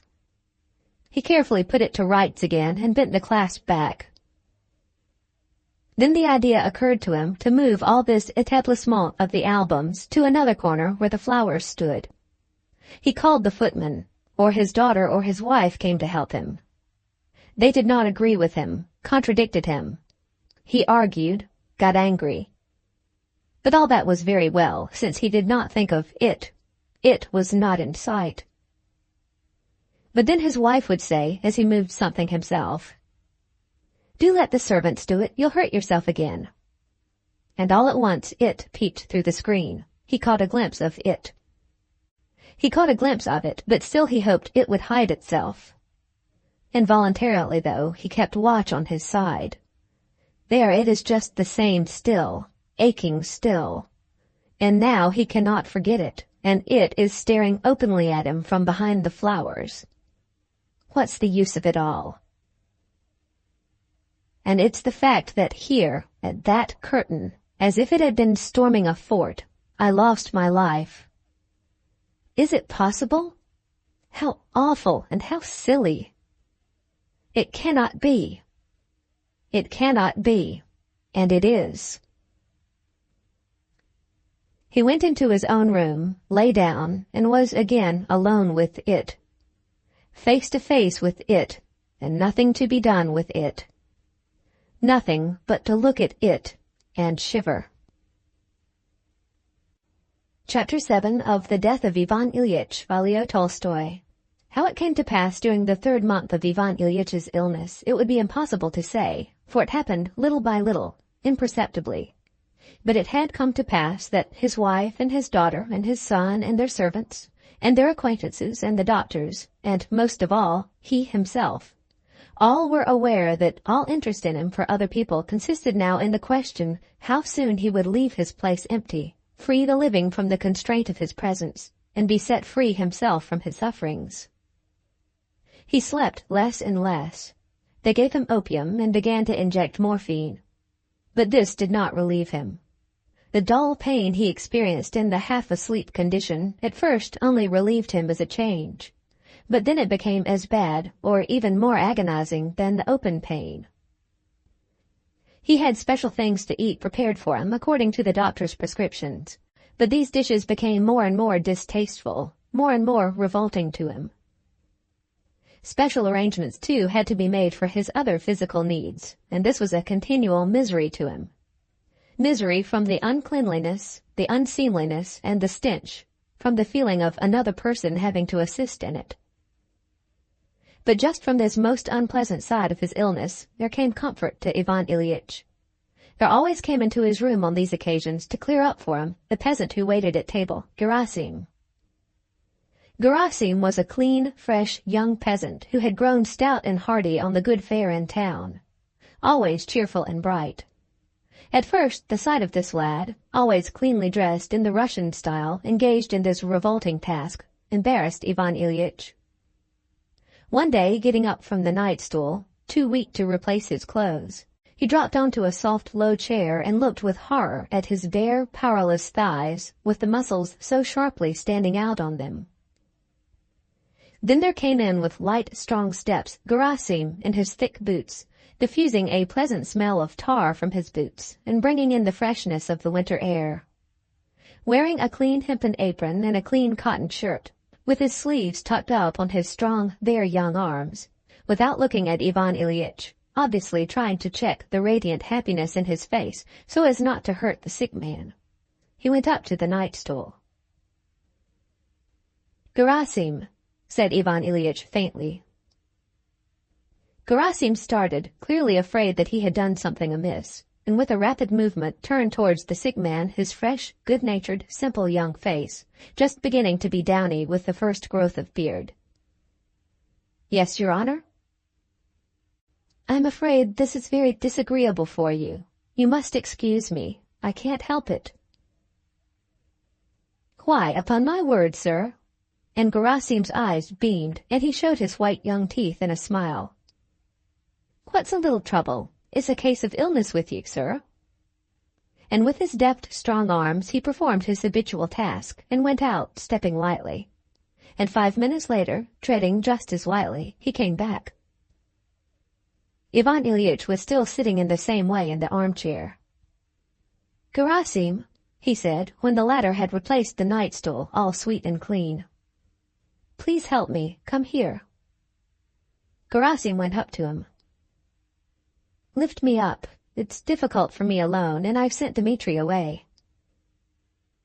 Gerasim went up to him. As lightly as he stepped, he put his strong arms round him, deftly and gently lifted and supported him, with the other hand pulled up his trousers, and would have set him down again.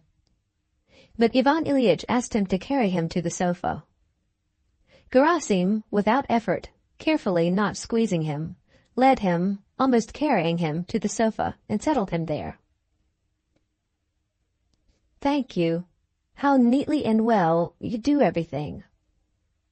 Gerasim smiled again and would have gone away, but Ivan Ilyich felt his presence such a comfort that he was reluctant to let him go. "Oh, move that chair near me, please. No, that one, under my legs. I feel easier when my legs are higher." Gerasim picked up the chair, and without letting it knock, set it gently down on the ground just at the right place, and lifted Ivan Ilyitch's legs onto it. It seemed to Ivan Ilyich that he was easier just at the moment when Gerasim lifted his legs higher. "I'm better when my legs are higher," said Ivan Ilyich. "Put that cushion under me." Gerasim did so, Again he lifted his legs to put the cushion under him. Again it seemed to Ivan Ilyich that he was easier at that moment when Gerasim held his legs raised. When he laid them down again, he felt worse. "Gerasim," he said to him, "are you busy just now?" "Not at all, sir," said Gerasim, who had learned among the town-bred servants how to speak to gentlefolks. "What have you left to do?" "Why, what have I to do? I've done everything. There's only the wood to chop for tomorrow." "Then hold my legs up like that, can you?" "To be sure I can." Gerasim lifted the legs up, and it seemed to Ivan Ilyich that in that position he did not feel the pain at all. "But how about the wood?"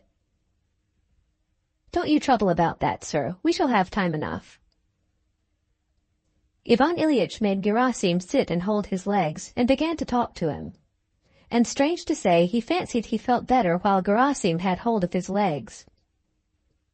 From that time forward, Ivan Ilyich would sometimes call Gerasim and get him to hold his legs on his shoulders, and he liked talking with him. Gerasim did this easily, readily, simply, and with a good nature that touched Ivan Ilyich. Health, strength, and hardiness in all other people were offensive to Ivan Ilyich, but the strength and hardiness of Gerasim did not mortify him, but soothed him. Ivan Ilyitch's great misery was due to the deception that for some reason or other everyone kept up with him, that he was simply ill and not dying, and that he need only keep quiet and follow the doctor's orders, and then some great change for the better would be the result. He knew that whatever they might do, there would be no result except more agonizing sufferings and death. And he was made miserable by this lie, made miserable at their refusing to acknowledge what they all knew and he knew, by their persisting in lying over him about his awful position, and in forcing him, too, to take part in this lie. Lying, this lying carried on over him on the eve of his death, and destined to bring that terrible, solemn act of his death down to the level of all their visits, curtains, sturgeons for dinner, was a horrible agony for Ivan Ilyich. And, strange to say, many times when they had been going through the regular performance over him, he had been within a hair's breadth of screaming at them, "Cease your lying. You know and I know that I'm dying, so do at least give over lying." But he had never had the spirit to do this.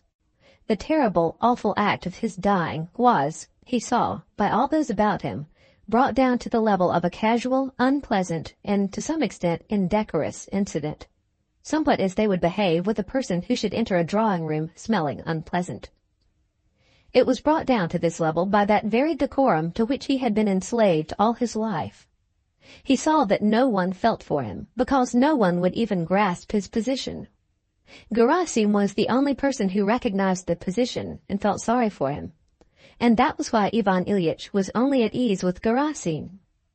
He felt comforted when Gerasim sometimes supported his legs for whole nights at a stretch and would not go away to bed, saying, "Don't you worry yourself, Ivan Ilyich, I'll get sleep enough yet." Or when suddenly dropping into the familiar peasant forms of speech, he added, "If thou weren't sick, but as 'twould be strange if I didn't wait on thee." Gerasim alone did not lie. Everything showed clearly that he alone understood what it meant and saw no necessity to disguise it, and simply felt sorry for his sick, wasting master. He even said this once straight out when Ivan Ilyich was sending him away. "We shall all die, so what's a little trouble?" he said, meaning by this to express that he did not complain of the trouble just because he was taking this trouble for a dying man. And he hoped that for him, too, someone would be willing to take the same trouble when his time came. Apart from this deception, or in consequence of it, what made the greatest misery for Ivan Ilyich was that no one felt for him as he would have liked them to feel for him.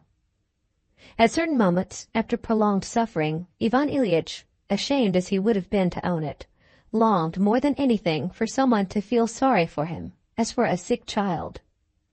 He longed to be petted, kissed, and wept over, as children are petted and comforted. He knew that he was an important member of the law courts, that he had a beard turning gray, and that therefore it was impossible. But still he longed for it. and in his relations with Gerasim there was something approaching to that. And that was why being with Gerasim was a comfort to him. Ivan Ilyich longs to weep, longs to be petted and wept over. And then there comes in a colleague, Shebek, and instead of weeping and being petted, Ivan Ilyich puts on his serious, severe, earnest face, and from mere inertia gives his views on the effect of the last decision in the Court of Appeal, and obstinately insists upon them. This falsity around him and within him did more than anything to poison Ivan Ilyitch's last days. Chapter 8 of The Death of Ivan Ilyich by Leo Tolstoy. It was morning. All that made it morning for Ivan Ilyich was that Gerasim had gone away and Pyotr the footman had come in. He had put out the candles, opened one of the curtains, and begun surreptitiously setting the room to rights. Whether it were morning or evening, Friday or Sunday, it all made no difference. It was always just the same thing. Gnawing, agonizing pain never ceasing for an instant. The hopeless sense of life always ebbing away, but still not yet gone. Always swooping down on him that fearful, hated death, which was the only reality, and always the same falsity. What were days, or weeks, or hours of the day to him? "Will you have tea, sir?" He wants things done in their regular order. In the morning the family should have tea, he thought, and only said, "No." "Would you care to move on to the sofa?" He wants to make the room tidy, and I'm in his way.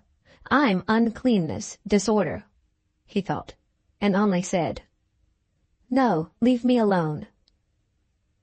The servant still moved busily about his work. Ivan Ilyich stretched out his hand.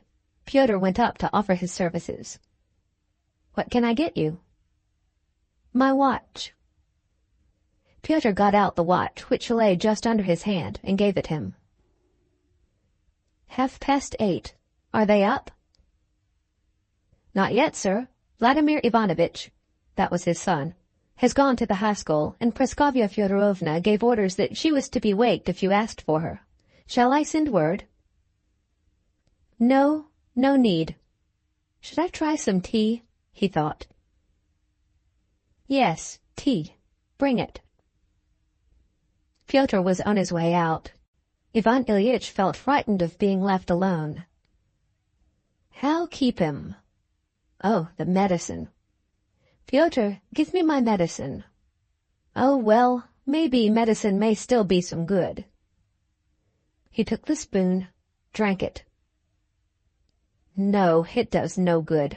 It's all rubbish, deception," he decided, as soon as he tasted the familiar, mawkish, hopeless taste. "No, I can't believe it now. But the pain, why this pain, if it would only cease for a minute?"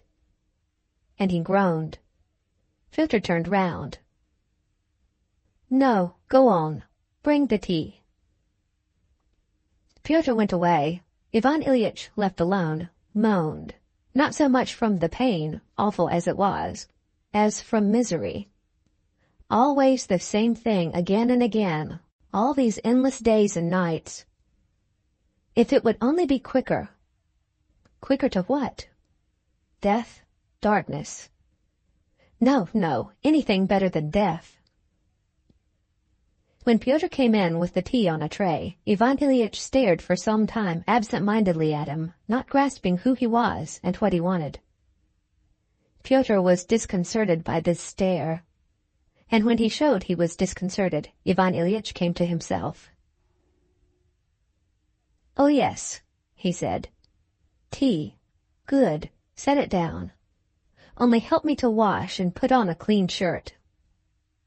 And Ivan Ilyich began his washing. He washed his hands slowly, and then his face, cleaned his teeth, combed his hair, and looked in the looking-glass. He felt frightened at what he saw, especially at the way his hair clung limply to his pale forehead. When his shirt was being changed, he knew he would be still more terrified if he glanced at his body, and he avoided looking at himself. But at last it was all over. He put on his dressing gown, covered himself with a rug, and sat in the armchair to drink his tea. For one moment he felt refreshed. But as soon as he began to drink the tea, Again there was the same taste, the same pain. He forced himself to finish it and lay down, stretching out his legs. He lay down and dismissed Pyotr. Always the same. A gleam of hope flashes for a moment, and then again the sea of despair roars about him again. And always pain, always heartache, and always the same thing. Alone it is awfully dreary. He longs to call someone, but he knows beforehand that with others present it will be worse. Morphine again, only to forget again. I'll tell him, the doctor, that he must think of something else. It can't go on. It can't go on like this. 1 hour, 2 hours pass like this. Then there is a ring at the front door. The doctor, perhaps. Yes, it is the doctor, fresh, hearty, fat and cheerful, wearing that expression that seems to say, "You there are in a panic about something, but we'll soon set things right for you." The doctor is aware that this expression is hardly fitting here, but he has put it on once and for all, and can't take it off, like a man who has put on a frock coat to pay a round of calls. In a hearty, reassuring manner, the doctor rubs his hands. "I'm cold. It's a sharp frost. Just let me warm myself," he says with an expression, as though it's only a matter of waiting a little till he's warm, and as soon as he's warm, he'll set everything to rights. "Well now, how are you?" Ivan Ilyich feels that the doctor would like to say, "How's the little trouble?" but that he feels that he can't talk like that, and says, "How did you pass the night?" Ivan Ilyich looks at the doctor with an expression that asks, "Is it possible you're never ashamed of lying?" But the doctor does not care to understand this look. And Ivan Ilyich says, "It's always just as awful. The pain never leaves me, never ceases. If only there were something." "Ah, you're all like that. All sick people say that." "Come now, I do believe I'm thawed. Even Praskovya Fyodorovna, who's so particular, could find no fault with my temperature. Well, now I can say good morning." And the doctor shakes hands. And dropping his former levity, the doctor, with a serious face, proceeds to examine the patient, feeling his pulse, to take his temperature, and then the tappings and soundings began. Ivan Ilyich knows positively and indubitably that it's all nonsense and empty deception. But when the doctor, kneeling down, stretches over him, putting his ear first higher, then lower, and goes through various gymnastic evolutions over him with a serious face, Ivan Ilyich is affected by this, as he used sometimes to be affected by the speeches of the lawyers in court, though he was perfectly well aware that they were telling lies all the while, and why they were telling lies. The doctor, kneeling on the sofa, was still sounding him when there was the rustle of Praskovya Fyodorovna's silk dress in the doorway, and she was heard scolding Pyotr for not having let her know that the doctor had come. She comes in, kisses her husband, and at once begins to explain that she has been up a long while, and that it was only through a misunderstanding that she was not there when the doctor came. Ivan Ilyich looks at her, scans her all over, and sets down against her whiteness and plumpness, and the cleanness of her hands and neck, and the glossiness of her hair, and the gleam full of life in her eyes. With all the force of his soul, he hates her. And when she touches him, it makes him suffer from the thrill of hatred he feels for her. Her attitude to him and his illness is still the same. Just as the doctor had taken up a certain line with the patient which he was now not able to drop, so she too had taken up a line with him, that he was not doing something he ought to do, and was himself to blame, and she was lovingly reproaching him for his neglect, and she could not now get out of this attitude. "Why, you know he won't listen to me. He doesn't take his medicine at the right times. And what's worse still, he insists on lying in a position that surely must be bad for him, with his legs in the air." She described how he made Gerasim hold his legs up. The doctor smiled with kindly condescension that said, "Oh, well, it can't be helped. These sick people do take up such foolish fancies, but we must forgive them."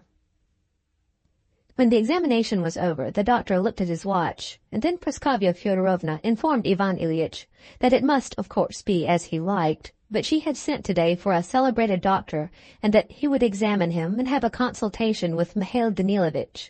That was the name of their regular doctor. "Don't oppose it now, please. This I'm doing entirely for my own sake," she said ironically, meaning it to be understood that she was doing it all for his sake, and was only saying this to give him no right to refuse her request. He lay silent, knitting his brows. He felt that he was hemmed in by such a tangle of falsity that it was hard to disentangle anything from it.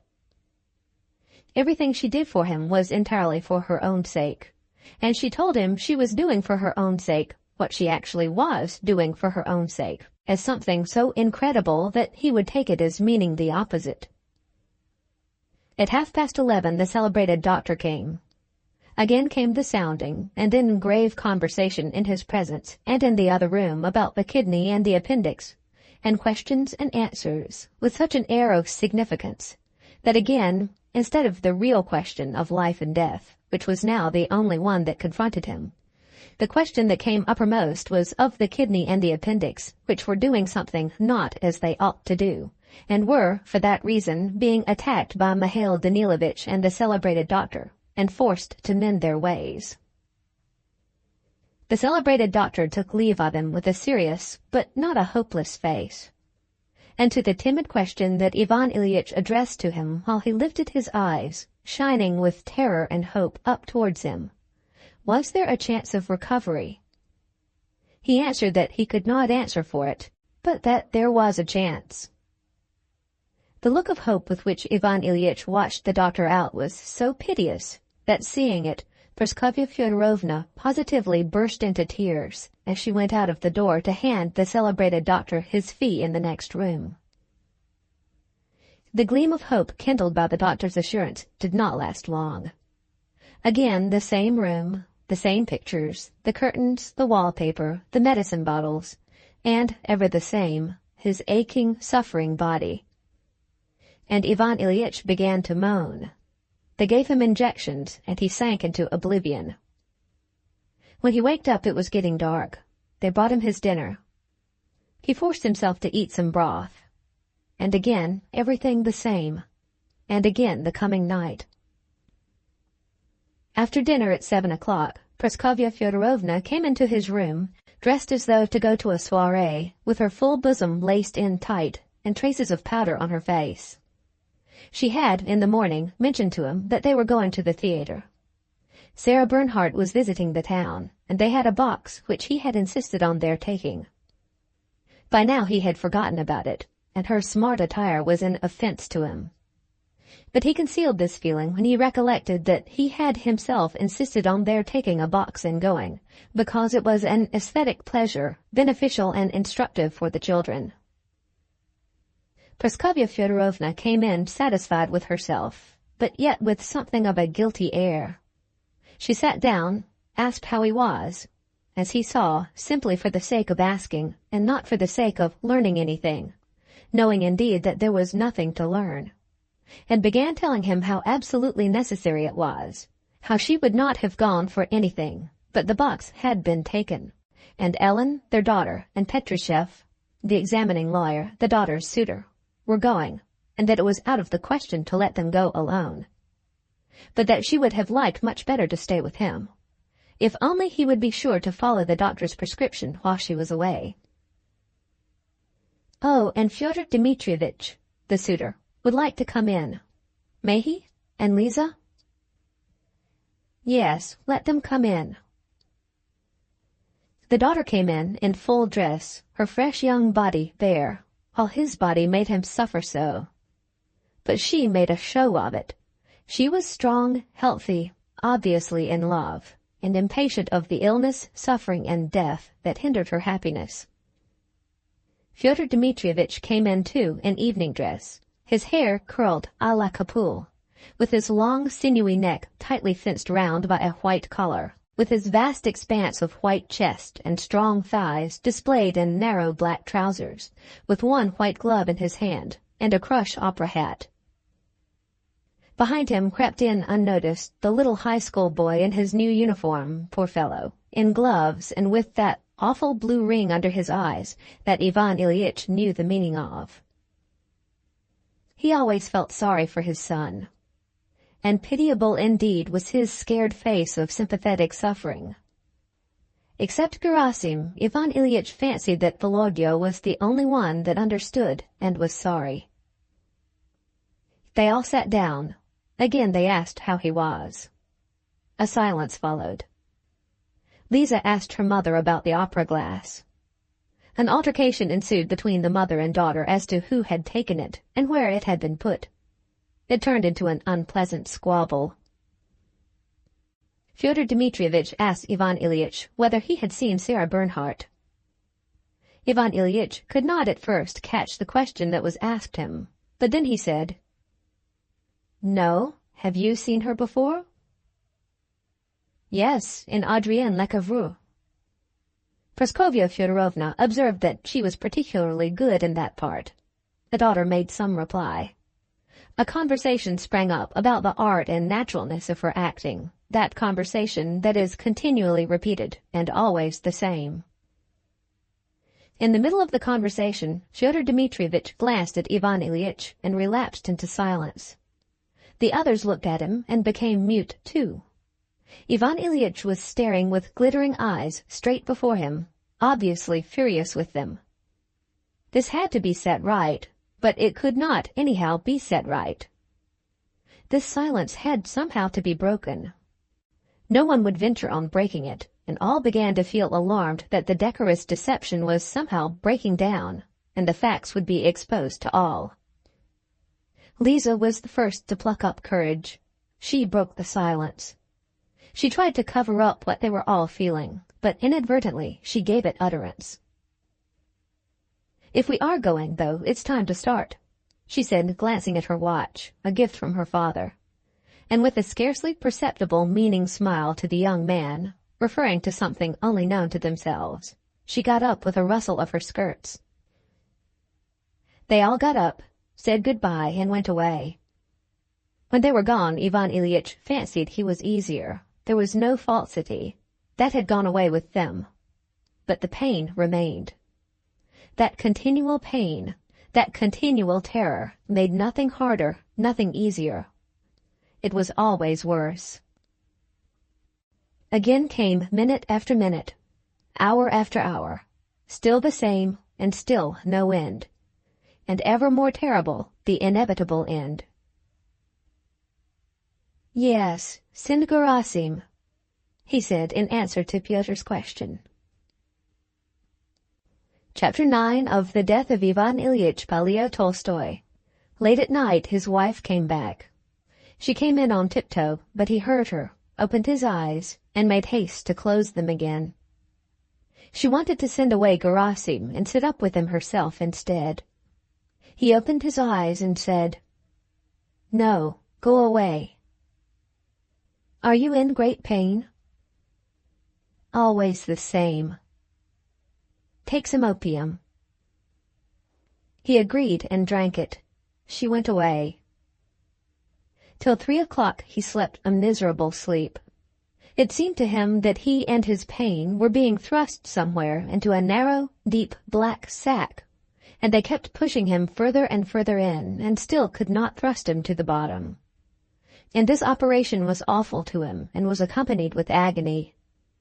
And he was afraid, and yet wanted to fall into it, and struggled, and yet tried to get into it.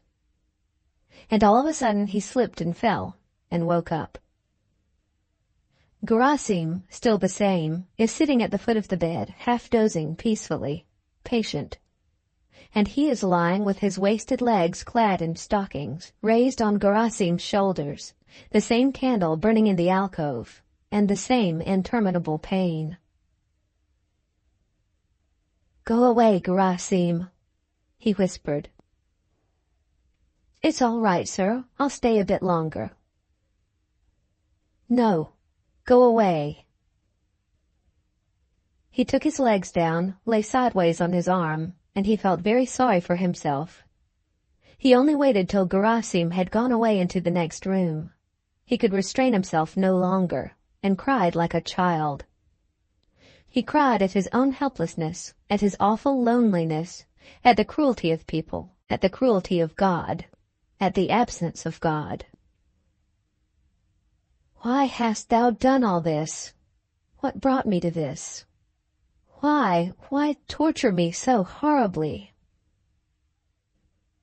He did not expect an answer, and wept, indeed, that there was, and could be, no answer. The pain grew more acute again, but he did not stir, did not call.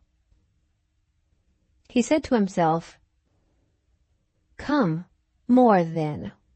Come, strike me. But what for? What have I done to thee? What for?" Then he was still, ceased weeping, held his breath, and was all attention. He listened, as it were, not to a voice uttering sounds, but to the voice of his soul, to the current of thoughts that rose up within him. "What is it you want?" was the first clear idea able to be put into words that he grasped. "What? Not to suffer, to live," he answered. And again he was utterly plunged into attention so intense that even the pain did not distract him. To live? Live how? The voice of his soul was asking. Why, live as I used to live before, happily and pleasantly. As you used to live before, happily and pleasantly? Queried the voice. And he began going over in his imagination the best moments of his pleasant life. But strange to say, all these best moments of his pleasant life seemed now not at all what they had seemed then. All, except the first memories of childhood. There, in his childhood, there had been something really pleasant in which one could have lived if it had come back. But the creature who had this pleasant experience was no more. It was like a memory of someone else. As soon as he reached the beginning of what had resulted in him as he was now, Ivan Ilyich, all that had seemed joys to him then now melted away before his eyes and were transformed into something trivial and often disgusting. And the further he went from childhood, the nearer to the actual present, the more worthless and uncertain were the joys. It began with life at the school of jurisprudence. Then there had still been something genuinely good. Then there had been gaiety. Then there had been friendship. Then there had been hopes. But in the higher classes these good moments were already becoming rarer. Later on, during the first period of his official life at the governor's, good moments appeared. But it was all mixed, and less of it was good. And further on, even less was good, and the further he went, the less good there was.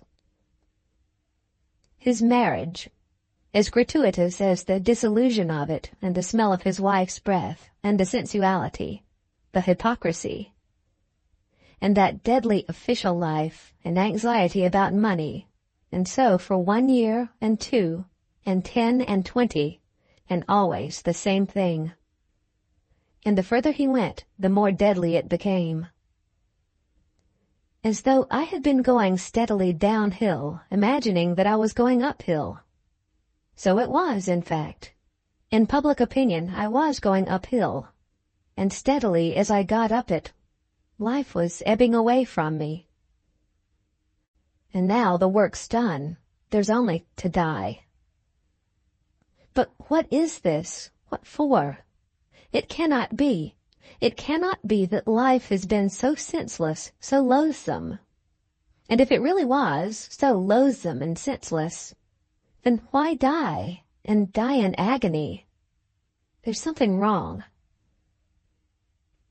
Can it be I have not lived as one ought? Suddenly came into his head.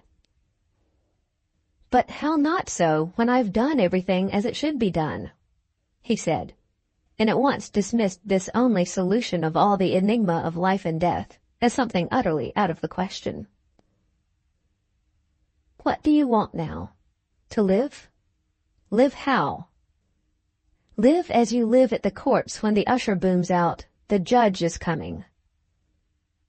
"The judge is coming. The judge is coming," he repeated to himself. "Here he is, the judge. But I'm not to blame," he shrieked in fury. "What's it for?" And he left off crying, and turning with his face to the wall, fell to pondering always on the same question. What for? Why all this horror? But however much he pondered, he could not find an answer. And whenever the idea struck him, as it often did, that it all came of his never having lived as he ought, he thought of all the correctness of his life, and dismissed this strange idea. Chapter 10 of The Death of Ivan Ilyich by Leo Tolstoy. Another fortnight had passed. Ivan Ilyich could not now get up from the sofa. He did not like lying in bed, and lay on the sofa. And lying almost all the time facing the wall, in loneliness he suffered all the inexplicable agonies, and in loneliness pondered always that inexplicable question. What is it? Can it be true that it's death? And an inner voice answered, "Yes, it is true." "Why these agonies?" And a voice answered, "For no reason." Beyond and besides this, there was nothing. From the very beginning of his illness, ever since Ivan Ilyich first went to the doctors, his life had been split up into two contradictory moods which were continually alternating. One was despair and the anticipation of an uncomprehended and awful death. The other was hope and an absorbed watching over the actual condition of his body. First there was nothing confronting him but a kidney or intestine which had temporarily declined to perform their duties. Then there was nothing but unknown, awful death, which there was no escaping. These two moods had alternated from the very beginning of the illness, but the further the illness progressed, the more doubtful and fantastic became the conception of the kidney, and the more real the sense of approaching death. He had but to reflect on what he had been 3 months before, and what he was now, to reflect how steadily he had been going downhill, for every possibility of hope to be shattered. Of late, in the loneliness in which he found himself, lying with his face to the back of the sofa, a loneliness in the middle of a populous town and of his numerous acquaintances and his family, a loneliness than which none more complete could be found anywhere, not at the bottom of the sea, not deep down in the earth. Of late, in this fearful loneliness, Ivan Ilyich had lived only in imagination in the past. One by one the pictures of his past rose up before him. It always began from what was nearest in time and went back to the most remote, to childhood, and rested there. If Ivan Ilyich thought of the stewed prunes that had been offered him for dinner that day, his mind went back to the damp, wrinkled French plum of his childhood, of its peculiar taste and the flow of saliva when the stone was sucked. And along with this memory of a taste, there rose up a whole series of memories of that period. His nurse, his brother, his playthings. "I mustn't. It's too painful," Ivan Ilyich said to himself, and he brought himself back to the present.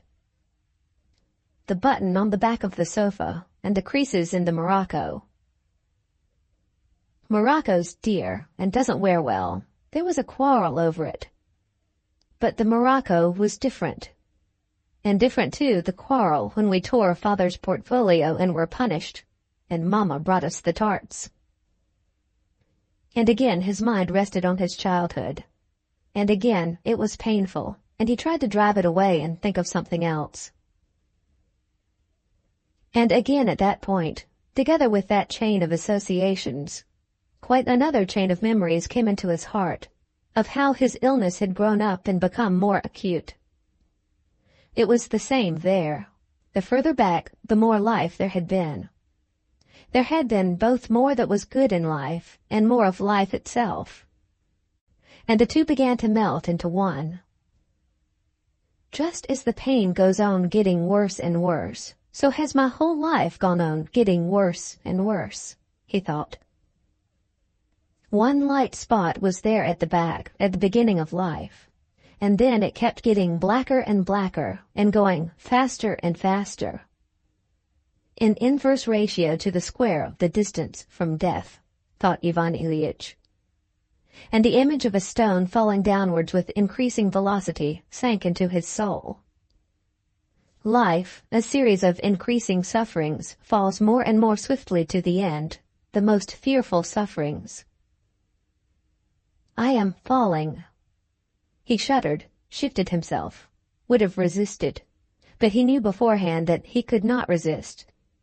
And again, with eyes weary with gazing at it, but unable not to gaze at what was before him, he stared at the back of the sofa and waited expecting that fearful fall and shock and dissolution. Resistance is impossible, he said to himself. But if one could at least comprehend what it's for. Even that's impossible. It could be explained if one were to say that I hadn't lived as I ought. But that can't be alleged, he said to himself, thinking of all the regularity, correctness, and propriety of his life. That really can't be admitted, he said to himself, his lips smiling ironically, as though someone could see his smile and be deceived by it. No explanation. Agony, death.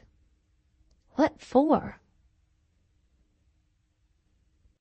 Chapter 11 of The Death of Ivan Ilyich by Leo Tolstoy. So passed a fortnight. During that fortnight an event occurred that had been desired by Ivan Ilyich and his wife. Petrushchev made a formal proposal. This took place in the evening. Next day Praskovya Fyodorovna went in to her husband, revolving in her mind how to inform him of Fyodor Dmitrievich's proposal. But that night there had been a change for the worse in Ivan Ilyich. Praskovya Fyodorovna found him on the same sofa, but in a different position. He was lying on his face, groaning, and staring straight before him with a fixed gaze. She began talking of remedies. He turned his stare on her. She did not finish what she had begun saying. Such hatred of her in particular was expressed in that stare. "For Christ's sake, let me die in peace," he said.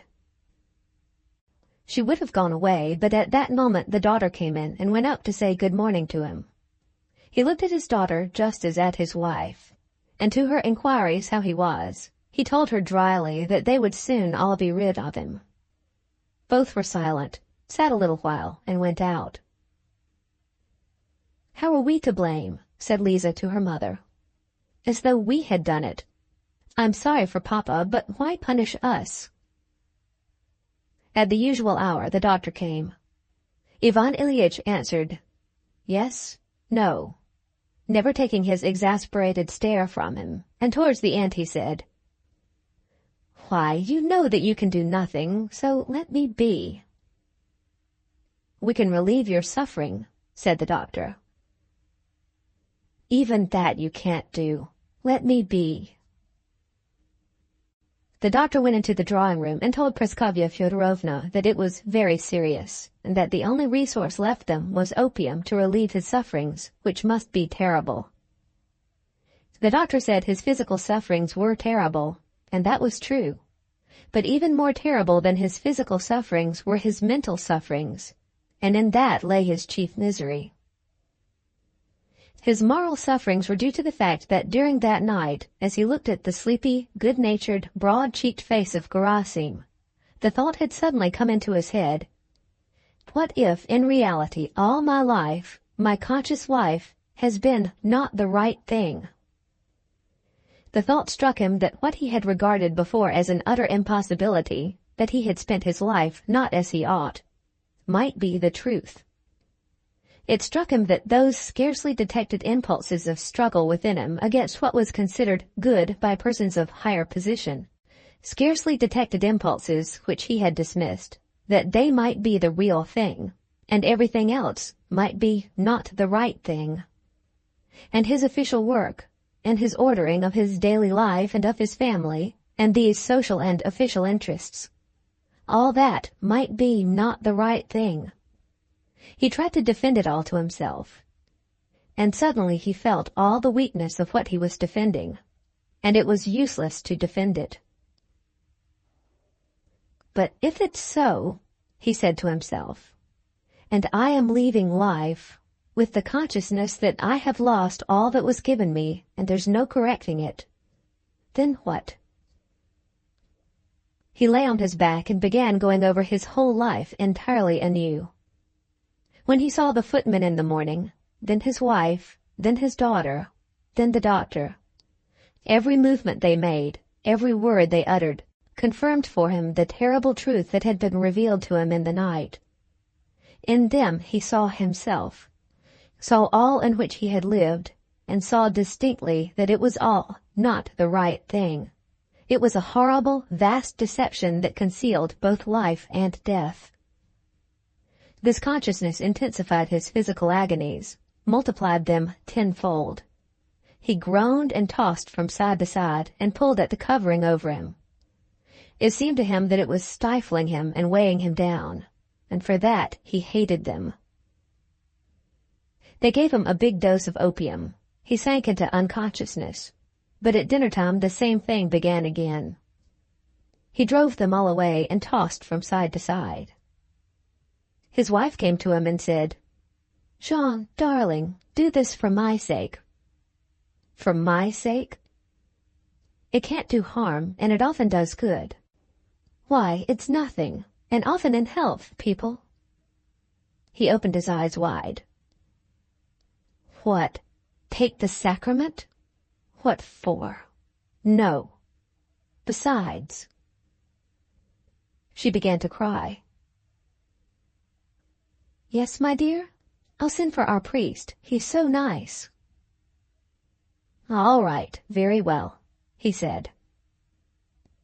When the priest came and confessed him, he was softened, felt as it were a relief from his doubts, and consequently from his sufferings, and there came a moment of hope. He began once more thinking of the intestinal appendix and the possibility of curing it.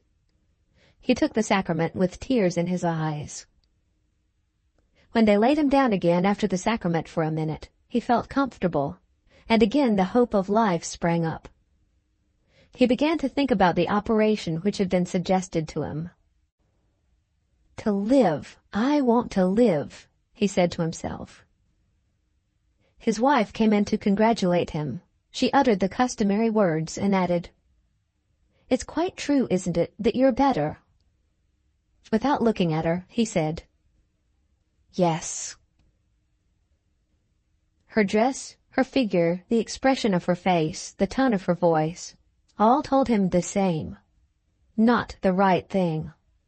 All that in which you lived and are living is lying, deceit, hiding life and death away from you. And as soon as he had formed that thought, hatred sprang up in him, and with that hatred, agonizing physical sufferings, and with these sufferings the sense of inevitable approaching ruin. Something new was happening. There were screwing and shooting pains, and a tightness in his breathing.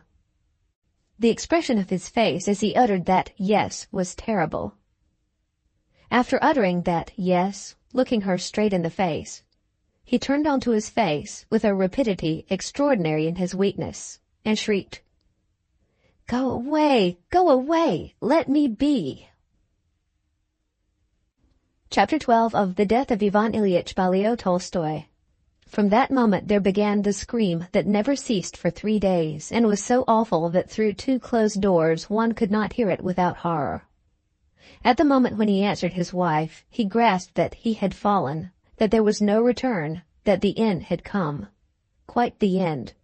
While doubt was still as unsolved, still remained doubt. "Ooh, ooh, ooh," he screamed in varying intonations.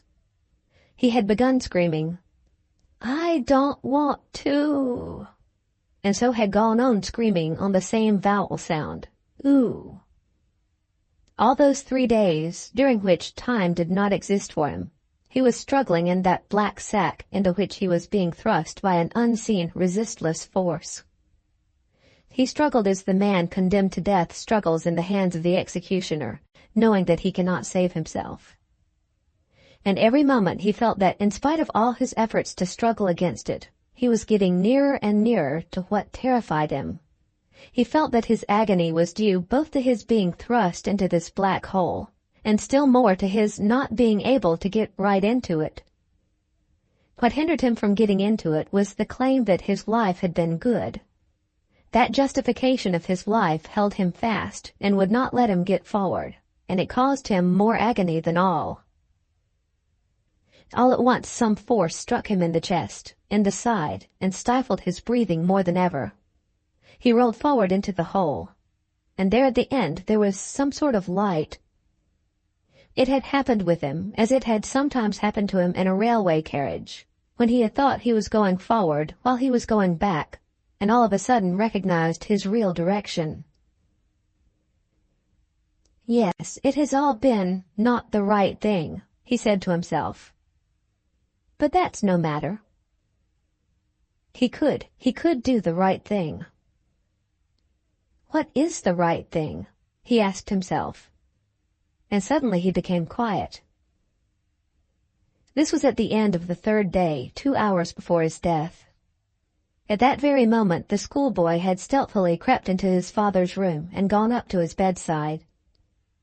The dying man was screaming and waving his arms. His hand fell on the schoolboy's head. The boy snatched it, pressed it to his lips, and burst into tears. At that very moment Ivan Ilyich had rolled into the hole and caught sight of the light, and it was revealed to him that his life had not been what it ought to have been, but that could still be set right. He asked himself, "What is the right thing?" and became quiet, listening. Then he felt someone was kissing his hand. He opened his eyes and glanced at his son. He felt sorry for him. His wife went up to him. He glanced at her. She was gazing at him with open mouth, the tears unwiped streaming over her nose and cheeks, a look of despair on her face. He felt sorry for her. Yes, I am making them miserable, he thought. They're sorry, but it will be better for them when I die. He would have said this, but had not the strength to utter it. Besides, why speak? I must act, he thought. With a glance to his wife, he pointed to his son and said, "Take away. Sorry for him. And you too." He tried to say forgive, but said forego, and too weak to correct himself, shook his hand, knowing that he would understand, whose understanding mattered. And all at once it became clear to him that what had tortured him and would not leave him was suddenly dropping away all at once on both sides, and on 10 sides, and on all sides. He was sorry for them, must act so that they might not suffer. Set them free, and be free himself of those agonies.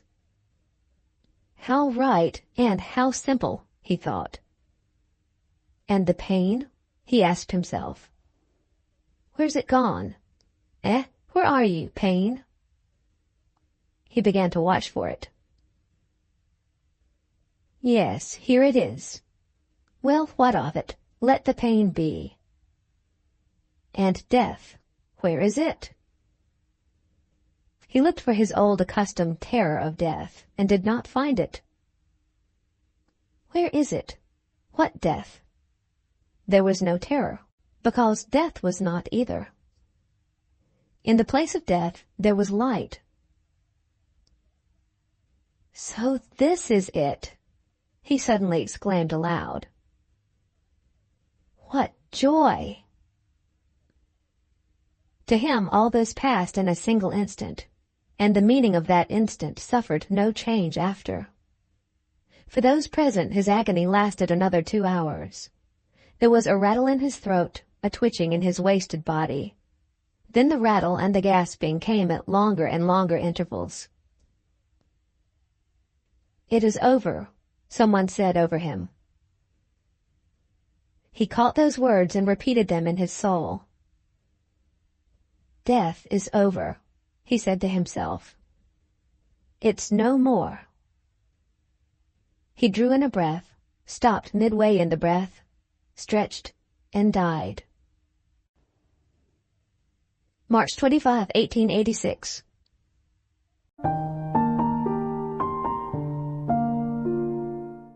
The end. Thank you very much for watching. Please don't forget to subscribe our channel for more stories.